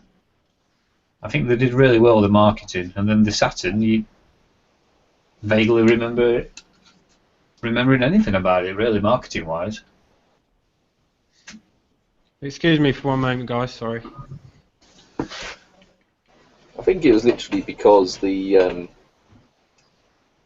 think a lot of it just comes down to the bodge sort of launch in America, really. I think if they had, I think what the sort of gaming industry has sort of shown over time, to be classed as a success or to win that generation, you need to be ruling one of the two of the three major markets. And I think really the PlayStation was the first console that really dominated all three. I think whereas with obviously the Mega Drive, it was kind of the Western market. With the SNES, it was very much so the Japanese, and it was still successful in the other markets as well. But I think Sega couldn't really survive on just the Japanese market alone. No. It needed another avenue to sort of sustain that level, really. But I was reading the other day that Microsoft has still not made any money on the Xbox brand. I don't know how true that is, but it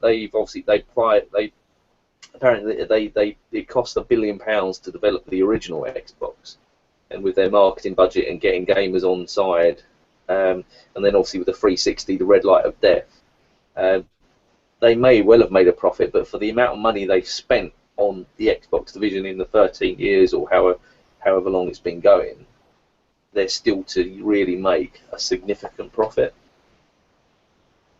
Yeah. Aren't Sony the same as well? Or do they make money on PlayStations? I think on Sony, it's kind of the opposite, really, isn't it? It's kind of like the PlayStation division is really the only part of Sony that's still going well, isn't it? They're losing money, aren't they, with TVs and that? Well, they sold the Vio laptops off, didn't they? They don't make laptops anymore, and they're obviously getting driven out of the market in terms of TVs by cheaper Korean, LG, Chinese Samsung, ones, Samsung, HTC, mobile phones. Obviously, they can't really get much of a foothold in that. It's either Samsung, HTC, or Apple. So I think they're, and I think a lot of their sort of film and music industries are very much a case of they don't really have. I think it's just in name only. They don't really have anything to do with the technology side. So like Sony Music or Sony Pictures, literally nothing to do with the tech side. They're literally their own company. They've got nothing to do with sort of traditional Sony. They do still make really good audio equipment. Yeah. It is I think if you look back to all of that sort of big Japanese companies from back in the day, like NEC and JVC, you'll find that they only really make sort of niche products now. I know JVC make sort of high-end cameras for like TV companies. NEC tend to do big sort of PCs, but they're not. These are sort of like well-known brands back in the day, weren't they? Really? Oh yeah. Can I ask you guys a question? I'm going to jump off topic here and go back to something Russ said about playing Japanese Saturn at Play Expo. Oh yeah. And I want to know if Matt and Scott have any experiences of something that they experienced first at like an event. So for me, I never played a PC Engine until probably the first Play Expo Manchester, which is what, five years ago. And also, I think it was the first or second Play Manchester. I came across a Dreamcast and it was running Ikaruga, and I had a little play on that. And then for some reason I restarted the console, and when it booted up it had like 3 games on the disc. It wasn't a dedicated Ikaruga disc, it was like a burnt disc. And it had Zero Gunner 2 on. So I thought, sounds alright, I'll play it. And fucking hell, I mean, Russ knows how much I love that game. And I straight away went home and I went on eBay and I bought that game. I absolutely love that game. So that I think Expos, and it's a shame that there's less retro sometimes now, because it can be great for sort of experiencing new things. So I was just wondering if Matt or Scott, that's ever happened to you guys. I'm trying to remember what I played at Manchester. Russ, what was that side-scrolling game you were playing? I don't know, Matt, but you were blind drunk at Manchester. Yeah. Blind drunk, I remember that. That's why you can't remember it. All day. Do you remember we were playing that side-scrolling shoot-'em-up? It was cartoony graphics. I'm trying to remember what console it was on. Side-scrolling. All I can remember is you down in vodka oranges. Ah, yeah, that's true. One after other. I can't remember that now. Side-scrolling. I'll tell you what, I'll have to make up for it, play Blackpool. I'll play something that I've never done before. That will be it. Nice. How about you, Scott? Anything? Well, I don't actually, obviously, I've not really been able to sort of make Blackpool the last couple of years since I've really been on YouTube. Because the birth of my son, who's 3, literally just turned 3, and then obviously we moved house, and then the birth of my daughter, who's like 6 months. So it's just been bad time, really, that I've never really been able to go to one of these events. In terms of actual events, I would say that just going back to my sort of game days, we were lucky enough as sort of industry people that I mean we went to the European equivalent doesn't really exist anymore of E3, but it used to be ECTS, so it used to be Electronics Computer Technology Show, and it used to be in the Olympia in London, and we got like trade passes to it, and I got to play on the Game Boy Advance a year before it came out, and I just remember these little obviously the original Game Boy Advances where the sort of like obviously buttons and the D-pad on the side, and I think it was game where it's the little spinning thing. That was pretty cool. We got to play that a year before that came out, and we also went to the Dreamcast party. The Dreamcast was already out, but we went to ECTS the next year, and there was a Dreamcast like after show party at Leicester Square in London. We all got invited to that, and that was really cool. So we were in the cinema in the Odeon at Leicester Square, and obviously, and they were basically just like showing videos of you know, the upcoming games. So it was like MSR and Quake 3 and Jet Set Radio, all those sort of games.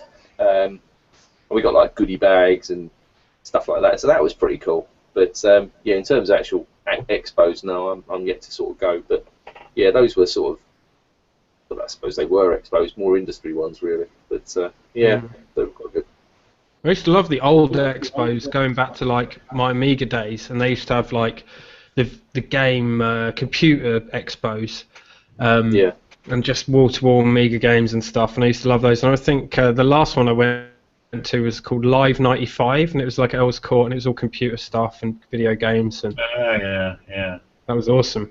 It was yeah, you're right. So I don't think it was Olympia. I think it was Earls Court. There might have been Olympia and then Earls Court. But they stopped it quite a few years ago, ECTS, and it's a shame really because it's literally just E3 now. I know you also got Tokyo Game Show, where that doesn't get any sort of level of sort of publicity that E3 gets. All the big announcements are always at E3. But obviously, it just seems more and more companies are actually now pulling out of E3. Obviously, they're sort of going like the Nintendo Direct. 30A are not doing a booth at E3 this year. Do you guys look forward to E3? I can't say that I really follow it. I mean, I remember reading about it back in the day.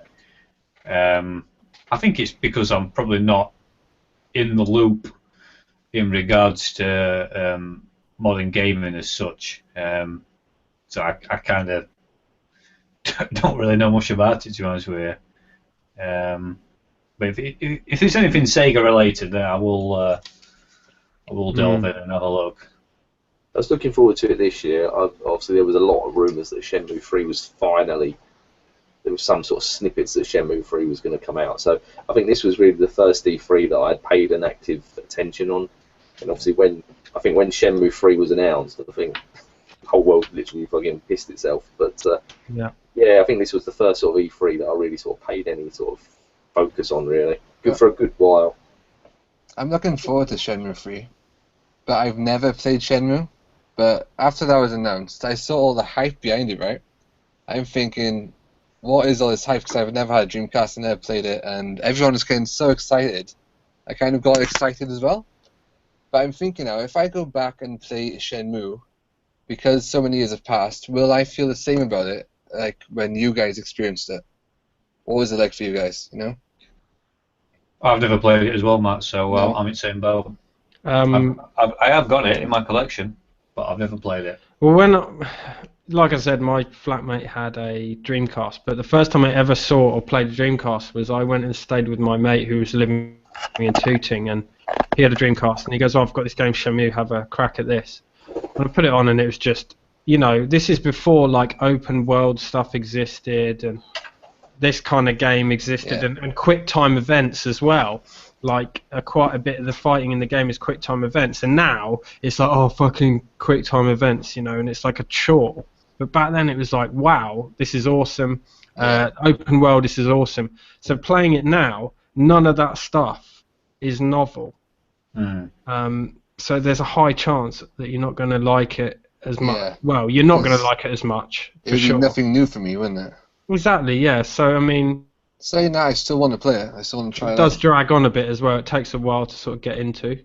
And I know that people have less time now, and it's the kind of game where you might not even get to the good bits because you play it for like an hour or two and think, oh, yeah, I'll leave it, I can definitely relate to the whole... I think that's one of the biggest reasons why I don't indulge in modern gaming. I've come very close to buying a PlayStation 4 or an Xbox One, and if I got one, I'd have it on downstairs TV, LED, 47-inch Samsung, whatever it is. I wouldn't have it up here. I'd have it down there to make use of modern graphics and display visuals and all that. But I just don't think I would make good use of it time-wise. I get very little.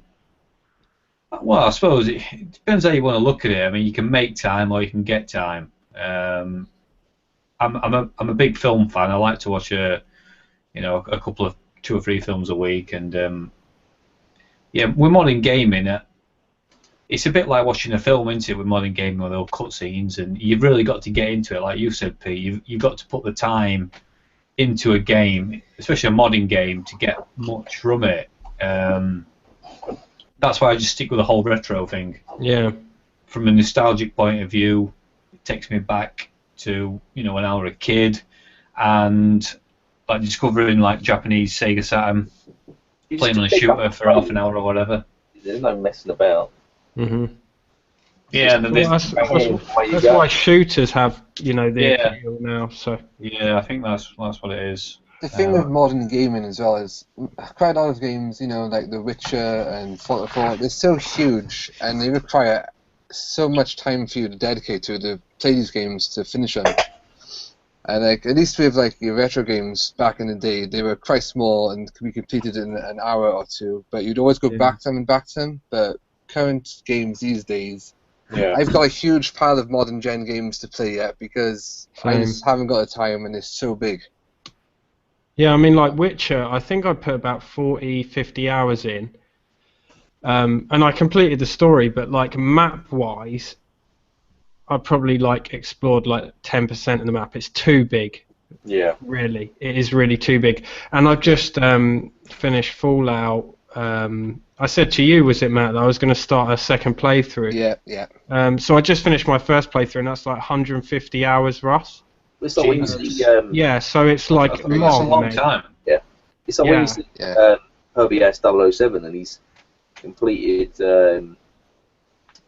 Fallout 4. And obviously I know Ian, he's got a couple of kids, he worked. I think like I don't know how he gets the time. It just looks such a big game. But I think just going back to Shenmue, I think that whilst obviously the modern day sort of expansive worlds have become much bigger, I think obviously Shenmue's a much more sort of smaller environment, but the actual level of detail in that environment still hasn't been sort of matched by another game in terms of like the actual the tiny little details that you can go to Shenmue. Yeah, like for example, going to the arcade and playing retro Sega games in the game. Yeah. I mean, I would use the example where you can go into the house and you can open any drawer and you can take his socks out and put them on the side and they'll still be there a week later. And it's like they don't serve any purpose to the game. Well, you can do that in Shenmue. Yeah, you can literally take the items out if they're of use. Then he'll store them or just put them away. It's not really got any relevance. I mean, another example is that you get these sort of like penny sweep machines in Shenmue. You put money in, costs like £1, and you get like a little Sega figure. There's like 500 Sega figures to collect, and again, they don't really serve any purpose. You don't get any more rewards in the game, but it's just something else to do in the game. But I think if you go into Shenmue with never experienced it, I think it is a really difficult game to. I think with Modernise as well, I think it's a really difficult game to sort of get your head around and sort of think. I don't understand what all the fuss is about. But I think when you were back in the day and you were playing it, because even back in the day it wasn't for everyone. But I think it's the sort of game that when you invest in it, it really you can see why it's got such a I would say a small but extremely fanatical and loyal fan base, because I think the amount of attention that Shenmue gets is kind of misleading to how much you think of how much of a popular game it is. I wouldn't say it is a popular game. I think it's just because there's been so much hype around it and so much wanting of the Shenmue 3. Yeah. It's just like a pressure cooker. It's just built and built and built. But yeah, I'm looking forward to it. But I think definitely give it a go. It's a fantastic game, but you've really got to persevere with it. And you could. I think the best way to do is watch Adam Korolik, one of his videos when he's talking about Shenmue, and you see how passionate he is about it. I mean, he's constantly referring to Shenmue, and it sort of means something to him. And he's he speaks much better about it than I can ever do it. But yeah, it's a cracking game and something that I'd say everyone should experience. Yeah. I definitely want to give it a go. I do. I would. I might not feel the same, but sorry, Matt. I might not feel the same when I actually play it, but I think it's the same with like any game you miss from your childhood. If you miss, like, take the Legend of Zelda series. I didn't play Ocarina of Time until last year for the first time, and that wasn't because I left that so long. That wasn't as great to me either. I enjoyed it, good game, but I imagine if I played that for the first time back then, I would have absolutely loved it. I've never played a single Zelda game in my life. I played Ocarina of Time when it came out, and I don't really rate it. See, I don't really. There's quite a lot of people do it, don't they? Yeah, the Zelda series. Yeah. I think that again, the Zelda series is kind of like it's Nintendo's cash cow. Because I think when you look at the Zelda games, they're always limited edition or they're always special edition. Nintendo know that's such a it's not like a franchise that they mistreat. But I mean, I've played the Zelda games and I've got a couple of them, and I can't get on with them. I really cannot get on with them. I love the 2D ones. I love Link's Awakening on the Game Boy and Link to the Past, and I like the new one on the 3DS, the 2D one. Link Between Worlds. It's very was good. I enjoyed that one. Yeah, very good. Your friend Retro Reclaimer is here, Matt, and is recommending. Kieran. He said he played Shenmue first time last year, and he said it wowed me even then. So Really? there you go. It could happen then. Yeah, it could indeed. Kieran, send me a copy. Yeah, send him a And the copy. Dreamcast as well, please. Worth getting a copy. It's going up, isn't it? Yeah, I mean it's even worth burning a copy, you know. I think they're going to bring it out for like modern gen consoles anyway as a collection, I imagine, will they? Like 1 and 2. He's pushing for HD remakes, isn't he? Yeah. That's what they're saying, isn't it? It's like the issue with Sega, isn't it? It's kind of like Sega are not prepared to do it. I mean, they'll give Yu Suzuki the license for Shenmue 3 and say, fine, you get on with it. Yeah. It's got nothing to do with us. Just don't fuck it up. But in terms of Shenmue 1 and 2, they're not prepared to. Well, I don't know. Then the same goes for any of the Sega's old licenses. They're not really doing anything with them. They're more interested in, creating another Sonic game. Did you guys back Shenmue 3? No. I didn't because I never played it. Oh. Okay. I backed it. I think I went for the PS4 physical copy. Yeah. Yeah. I'll tell you what else I backed. Off topic, sorry. What else I backed is Toe Jam and Earl, the new one. Anyone? Oh yeah, I've heard about that. Yeah, but unfortunately the only physical copy is PC, which is alright. You know, I just ordered that. But I'm happy to back. That's one of my favourite Mega Drive games of all time, the original Toe Jam and Earl, and it seems to be quite similar to that. So I'm really looking forward to that. But then again, if Shovel Knight can get a physical release, if there's enough demand for it, then they will do it. I love Shovel Knight. That was a great game. I got it. Good game. Yeah. It's so good. You can tell that I was reading about Shovel Knight that all of the graphics have been based on the NES.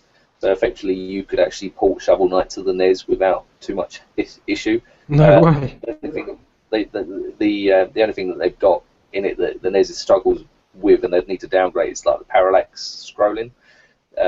But overall, I mean, like the actual pixel count and the level of detail, the NES could do it like tomorrow.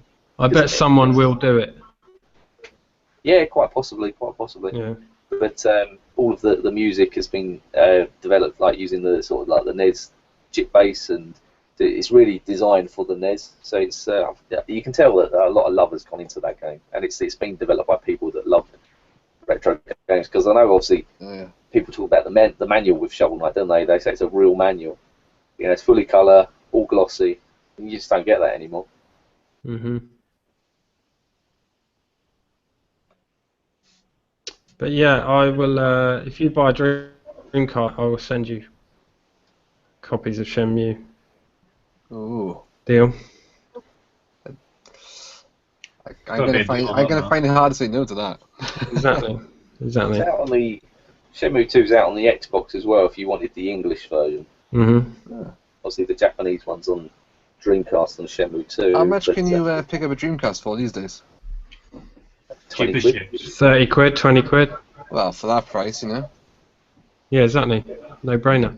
Well, you could get I have, which I never actually use, and I keep meaning to do a video on it for like a year, because I've had it for about a year. It's a little SD card reader, and it plugs into the network port on the back of the Dreamcast.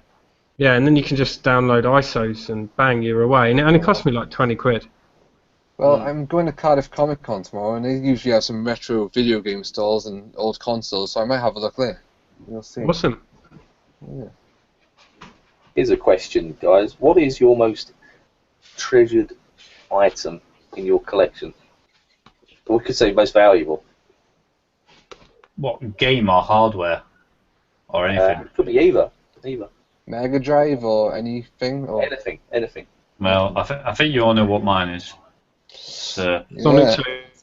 Yeah, my original copy, Christmas 1992 copy. You bastard! By I have far. nothing original from Do you my not? childhood. No. Not one thing.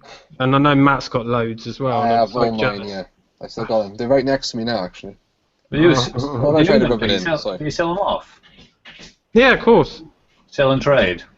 Yeah, I mean to get the next thing. I don't know how the fuck you guys kept them. Yeah. Going back Baffles to me. Scott's question, I'd say the most treasured item in my collection is one I picked up very recently. You know which one it is now, Pete. So I showed you last Oh week. yeah. Yeah. Basically, I was looking for this game because I love the film from my childhood. It's one of my I know favorite what films. this is. He knows what's coming.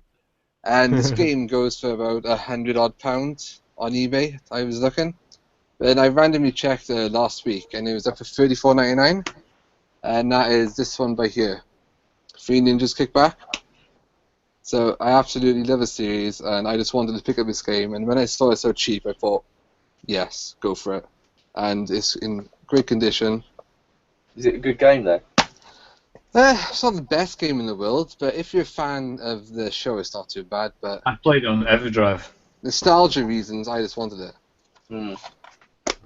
And yeah, I do remember the film I'd series. say that with the jam. Jesus. I absolutely love the film. I don't know if I've even seen the film. No. Would you say, Matt, that your gaming purchases are influenced by? I know you said it earlier on, didn't you? Influenced by what you watch and I'd say cartoons. so, yeah, absolutely. If I loved the cartoon, the film, the show, back in the day, I'd definitely pick it up because I was so young. These days, the game would actually have to be good. I'd have to look at reviews if I wanted it. But something like that is nostalgia to me. Also, like all my childhood favorites, yeah, I go for it. You know. So that's the most Nostalgia. pricey, expensive thing I've picked up, I guess, in my collection. Mm-hmm. Yeah. Where you, Pete? What, most expensive or? Both. Well, I don't know. I struggle with these questions of like favourite things, and there's like nothing in my collection that I couldn't just replace. So I'm not really overly attached to anything like specifically. I know you said that obviously you got that nice looking arcade. What was that? That was 300. Yeah, I actually love that. That was like the best 350 quid I've ever spent. My bar top arcade. Bar top. I do love that. I want that. I'd say that's probably like the favourite thing in the game room. It's like a centrepiece. You walk into the game room and it's there on like a hi-fi rack, and it's got all of my consoles on it. Yeah, I do love that. Yeah, it's pretty smart. That's awesome. It's really good fun as well. I've done a few Tubers high score challenges on that. Mm. Is it easy to use? I mean, is it what power is it? Is it PC built into it or? No, it's just a multi-jammer. So it's got a jammer board inside, but it's like it's what they call a multi-jammer, which I assume works like running ROMs off a jammer board. I don't know how it works. It doesn't like boot up into Windows. No, there's no PC. Oh really? No PC. It's like a multi-jammer in power. Multi-jammer cards. Yeah. That's good. That's good. I thought it was PC. PC. No, it's not PC at all. So if I want to, I can buy dedicated jammer boards and put them in. PCB. Or like I could buy a one slot MVS and put that in there. And how many games are on it? 485. Right. And they're just like it's like MAME stuff. Yeah, like all the Capcom stuff, Neo Geo stuff, the usual suspects. Yeah. Some Sega. Because I see, obviously, when you posted up a link to his Facebook page, I saw that he's built in ones for the steering wheel. Oh yeah. There's a picture of a little girl playing out. Is it that Paul's Arcade? Yeah. Yeah. Yeah, I've seen him at. It was Leeds, not Leeds. Yeah, he was. He's a top bloke. He is, Paul. But yeah, I mean, it was one Play Expo, one of the early ones. Yeah. In Manchester, and I kind of just came across his stall, and he had all Neo Geo one slots that he'd made, and I saw them like, wow, these are amazing, and just got chatting, really friendly guy, and I said, look, there's this particular multi-jammer that I've got my eye on, can you stick one of those in?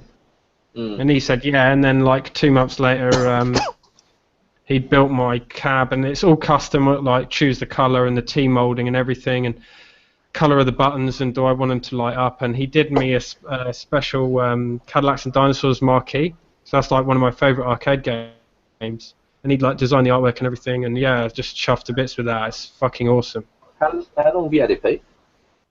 I don't know. I want to say like it wasn't the Christmas gone. It was either the one before or two before. I don't know. It is quality. I mean, it's something that you can sort of show to your mates, and it impress non-gamers, isn't it? It's, yeah, actually, when bloody that is quality.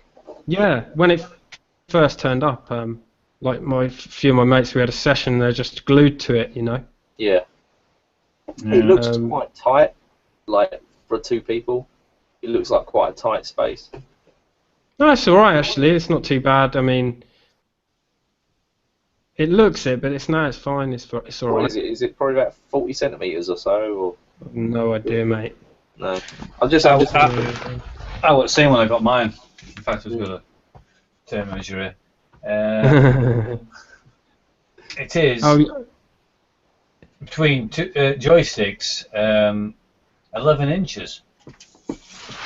That's what she said. Indeed. She said, indeed. Yeah, I got my main arcade back in 2007. Wow. No idea why I bought it. I just saw it on eBay and thought I need one of those in my life. And had it up in my old loft, my mum and dad's, and then it's followed me through to my house, and it's now the centre point. I mean, everything's mounted on it. I've got my laptop in front of me. Yeah. This is actually on the door of the arcade. I've got my PC inside. I've got power supplies inside. I've got my bloody Elgato capture card. I've got my Scott converter, and then on the side of it, I've got my Saturn my Saturn Tarte set up. I've got loads of switches on top of it. It's really a part of. Would you guys ever consider like buying a dedicated arcade machine? I mean, whether it be one of these, like you say, candy cabs, or a specific one game arcade machine. I looked a lot into candy cabs late last year, and the biggest reason why I didn't get one is because of weight up here in the loft. Couldn't support it. Yeah, well, I mean, it could do, because where this is now, where I am now, this is on a supporting wall, but it would mean changing everything about, and it's all the hassle of that. And I've already got everything a candy cab's got really in this this DIY main machine. You know, an LCD screen, candy cabs, CRT, proper arcade monitor. Yeah, because I know obviously Mark Horsborough's got one, hasn't he? And, he has, yeah. Obviously that's all hooked up, but obviously I know Retro Dave quite well, and he's effectively got two arcade machines. He's got the dedicated Popeye one, which that really is a work of art. Yeah. I mean, it is a true sort of retro, sort of old school arcade, and then he's got his Operation Wolf, which he picked up. But the Operation Wolf is like 7 foot high and 3 foot wide, and I know that it's not. I suppose having an arcade machine, they're not. It's not like having a game collection where you can just store it in a box. I mean, this thing is going to be 200 kilos heavy, so it's going to be. I suppose space is really the major factor. I mean, I would love to get something like an Outrun arcade cab. There wouldn't need to be like a sitting down one, just like a freestanding one. Again, it's just a case of like where would you put it really? Yeah, I mean, I don't think there's anything I'd like more than a candy cab, but it's space, isn't it? And I rent at the moment, and we don't have a garage, and it's just not going to happen. Because I know when Mark picked his up, it was literally in pieces from his video, and obviously he dismantled it and put it all together, didn't he? So yeah. No, I don't know how he fit fit in. Sorry. Go on. I'd love a candy cab, I'd love something you guys have got, seeing that arcade machine. I wouldn't buy one just for one specific game. I'd like to have, like, multiple games on it. But with me, the same as, like Peter said, it's a space issue at the moment. And I just have no space to put it.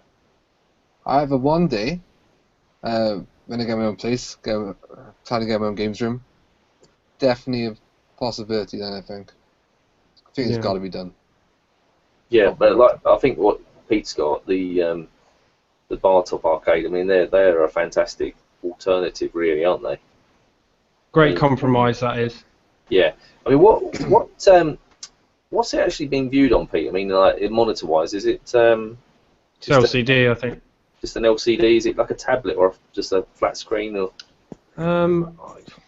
yeah, I mean it's. I mean, did the images look quite pixelated or? Not really. No. I mean, as in you want them to, right? As in you want them to look pixelated. No, obviously when you're just running something straight into like a modern TV and it's all, it's like pixelated mess. You don't get the scan lines or the. Yeah. No, it actually looks bang on. You'd be surprised. Yeah. Looks fucking good. It's definitely something to consider, I think.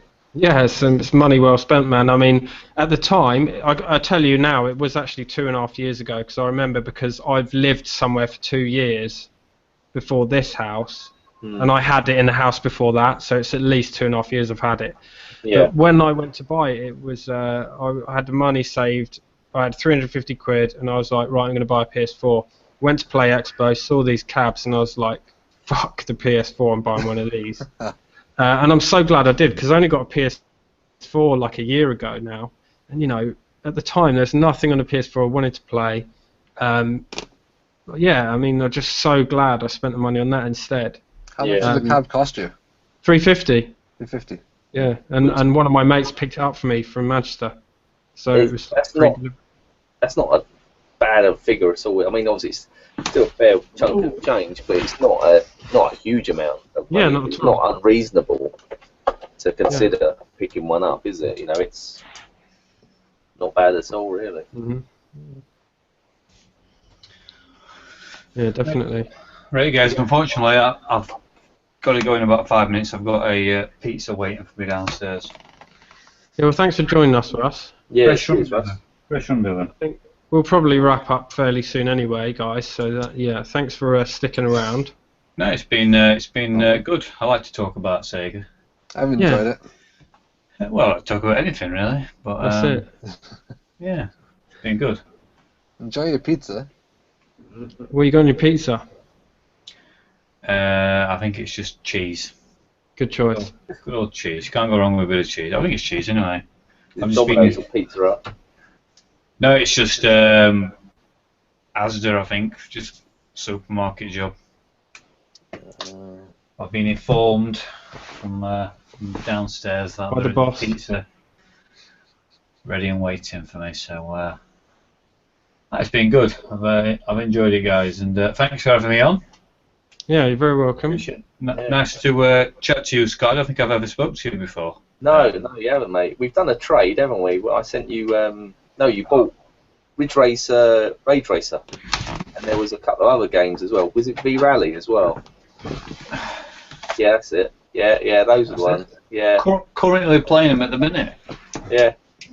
Yeah. I regret He getting pulls them out. Rage Racer, actually. That's a cracking game. Yeah, I do like doing an odd trade with the old tuber community. Yeah. I'm not Is that afraid weird to again? say the word community. Community. Dave will be back from work now, so he's probably watching this. Community. He's probably spitting at the screen. Yeah, well, Community. I'll be seeing him in the morning anyway, so we'll probably be at a bar together at dinner time. So I'll have to have a word about the old community subject. Yeah, I was gutted I missed Dave at Manchester.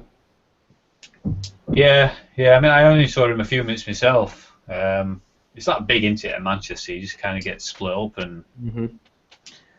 But yeah. Yeah, I mean, the only thing with Dave that I've seen, I mean, I'm only going by sort of tubby tubers, but he seems to produce a lot of content. Mm. I mean, is it a case that he might not be getting the sort of the views because there's too much content? You know, that maybe makes him feel as though it's not worth putting the effort in if he's not getting the basically the views. You know, because we all do it for feedback, really, don't we? But I don't know. I don't think that was his issue. no, like I said, I haven't seen it. Yeah, I think it was the whole overuse of the word community. Uh-huh. I've never had a problem with saying community, but yeah, I'll have to get a closer insight tomorrow, I think, at Doncaster. Yeah. It's the buzzword, isn't it? Really, it's just a way of describing whatever it is, isn't it? Yeah. You Call it the group. Well, yeah, it's group, but it just sounds better than group, doesn't it? Or a bunch of people. Yeah. Community. Yeah. It is what it is. But anyway, guys, I'll leave it there. Yeah, enjoy Doncaster, Russ. Thank you very much, Matt. And I'll see you at Blackpool. Blackpool. You will see me at Blackpool. I think I've been drinking it. Before then, you'll see me on a GRS or a TNT stream. Hashtag GRS, hashtag TNT. Hashtag Gruss plug. That's right. That's a Gruss plug, though, with me and Pete. Links in the description. Oh, thank you very much. Anyway, guys, nice chatting with you tonight, and I'll see you again on maybe another stream. Yeah. See you later. later. Cheers, Russ. Ciao, Russ. See you later, guys. Cheers. And then there was free. Then there was free. But yeah, I think the word community can be taken in various ways, can't it? And there's different sort of levels of it. And I think Dave was more referring to the wider community, which is, I mean, at the end of the day, it's huge, isn't it? Gaming community on YouTube. But I mean, our small little community is a good one, I think. Very friendly. I love it. Yeah. I really do. In fact, Keith last on the comments earlier was saying that he's found it very friendly and people very helpful, and you know, that's the same for me. I found everyone pretty friendly. Yeah. Yep, definitely. Yeah, I think the 99% of my experience has been positive. I don't think that there's ever really been a sort of poor experience I've had with anyone. You know, there's a few rotten eggs, but you know, trolls and whatnot, you get them anywhere, really. The only thing that I mean, obviously it's been said many times, but you know, when you do a video and you get a dislike within like, I don't know, half an hour of the video being up, or 3 dislikes, and it's like, oh, okay, fair enough. You know, I think it's the same old people sometimes who do that. Yeah, you might have brought someone up the wrong way, or because the way I view it is like if you're sitting there, you're talking for 10 minutes, and you're just voicing your opinion about something. You probably say something that someone's not going to agree with, and well, I'll give you a dislike for that. But it's just, you know, it's like on my latest video, I've got like 20 likes and 2 dislikes. So I don't think that's. I'll take 95%. Yeah, I've been lucky so far in my YouTube experience. I've never come across one troll yet, so I'm still waiting for it one day. But so far, yeah, I haven't really. No. I was saying on the last live stream, actually, I put a video of my Dreamcast collection on Facebook, and some guy started having a go at me because I put Japanese stuff in with the PAL stuff. Yeah, I saw that. Which is just funny, you know, like fuck off. But I haven't had anyone like actually on YouTube like give me shit. It's half disappointing. You know, I kind of look. I mean, I'm not the kind of person to take anything to heart anyway. So if it did happen, I'd probably find it funny. And I do get the odd dislike, but I think like for me to dislike a video, I have to like be quite annoyed, like offended by the video. Whereas some people just click on it and go, "Oh, that's not for me," and they'll dislike it. You know, so you know, there's nothing to worry about. Yeah, but some people take it to heart, don't they? Yeah. They're more sensitive than others. It don't bother me, but yeah, I think some people as well that I've known since YouTube started that they've cancelled their channels because of it. No way. Yeah, just because they're sick and tired of getting all the dislikes, and then they've cancelled, but then they've come back, but then they've lost confidence again, and it's knocked their confidence a bit. but that's what those people want, and you just can't let them get to you. I think exactly. I think a good example is obviously the YouTuber of the year, and obviously there was a fair amount of dislikes in regards to that. I think it's a vote, and obviously if the vote doesn't go your way, then there's naturally going to be quite a large proportion of dislikes anyway. Something on so decisive as a voting sort of structure, really. I think in just sort of general terms, if you're just doing a pickups video, I can't really understand why someone would sort of dislike that sort of video. It's like, even if you go to the bigger channels like the Gaming Historian, and yeah, he'll have 1,000 dislikes, but there's still a significant amount of dislikes on it, and it's kind of like, what's there to dislike, really? Yeah, I mean, the fact that they clicked on a pickups video, and then if they dislike it, it's like, what, do you dislike pickups video, in which case you shouldn't have clicked on it, or do you I dislike these pickups, which doesn't really even make sense either. I think they're doing it just for the sake of doing it, some people, anyway. But, don't know, I don't understand it.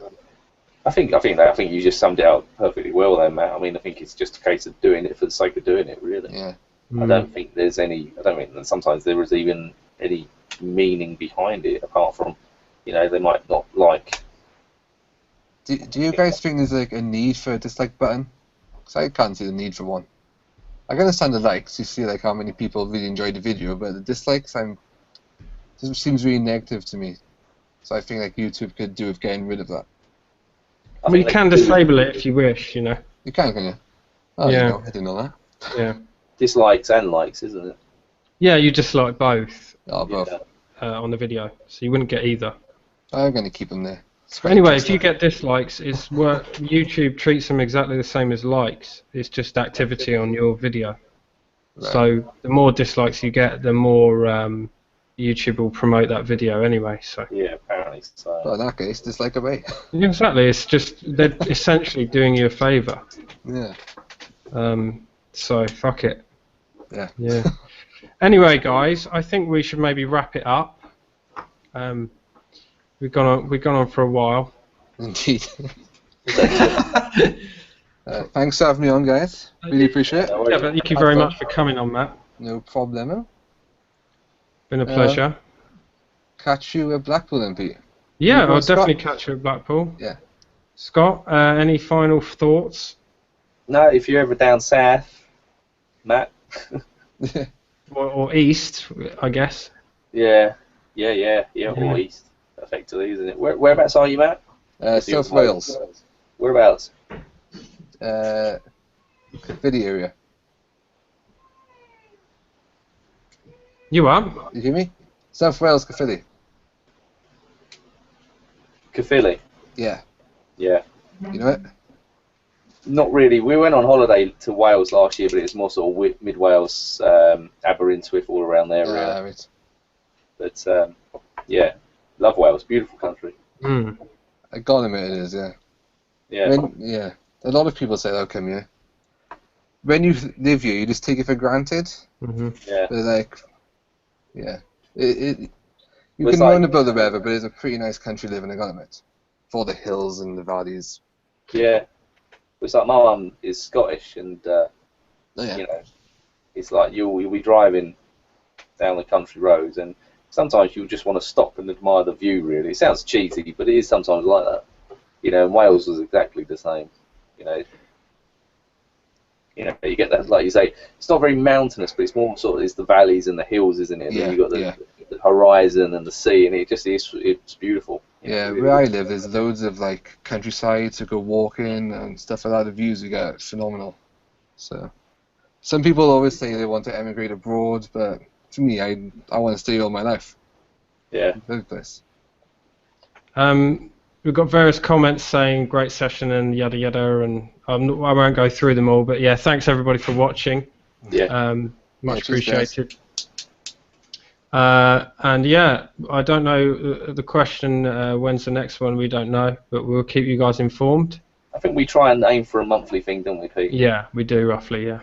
yeah, obviously we always try and aim for a celebrity guest as well. So 2 for the price of 1 today. We had double whammy. Yeah, obviously had Carl last month. Mhm. Cheers again, guys. I'll definitely be watching the next one. Cheers, Matt. Can I say my catchphrase? Please do. Boom, see you soon. So on that bombshell, we will see everybody next time. Ta-ta. Bye.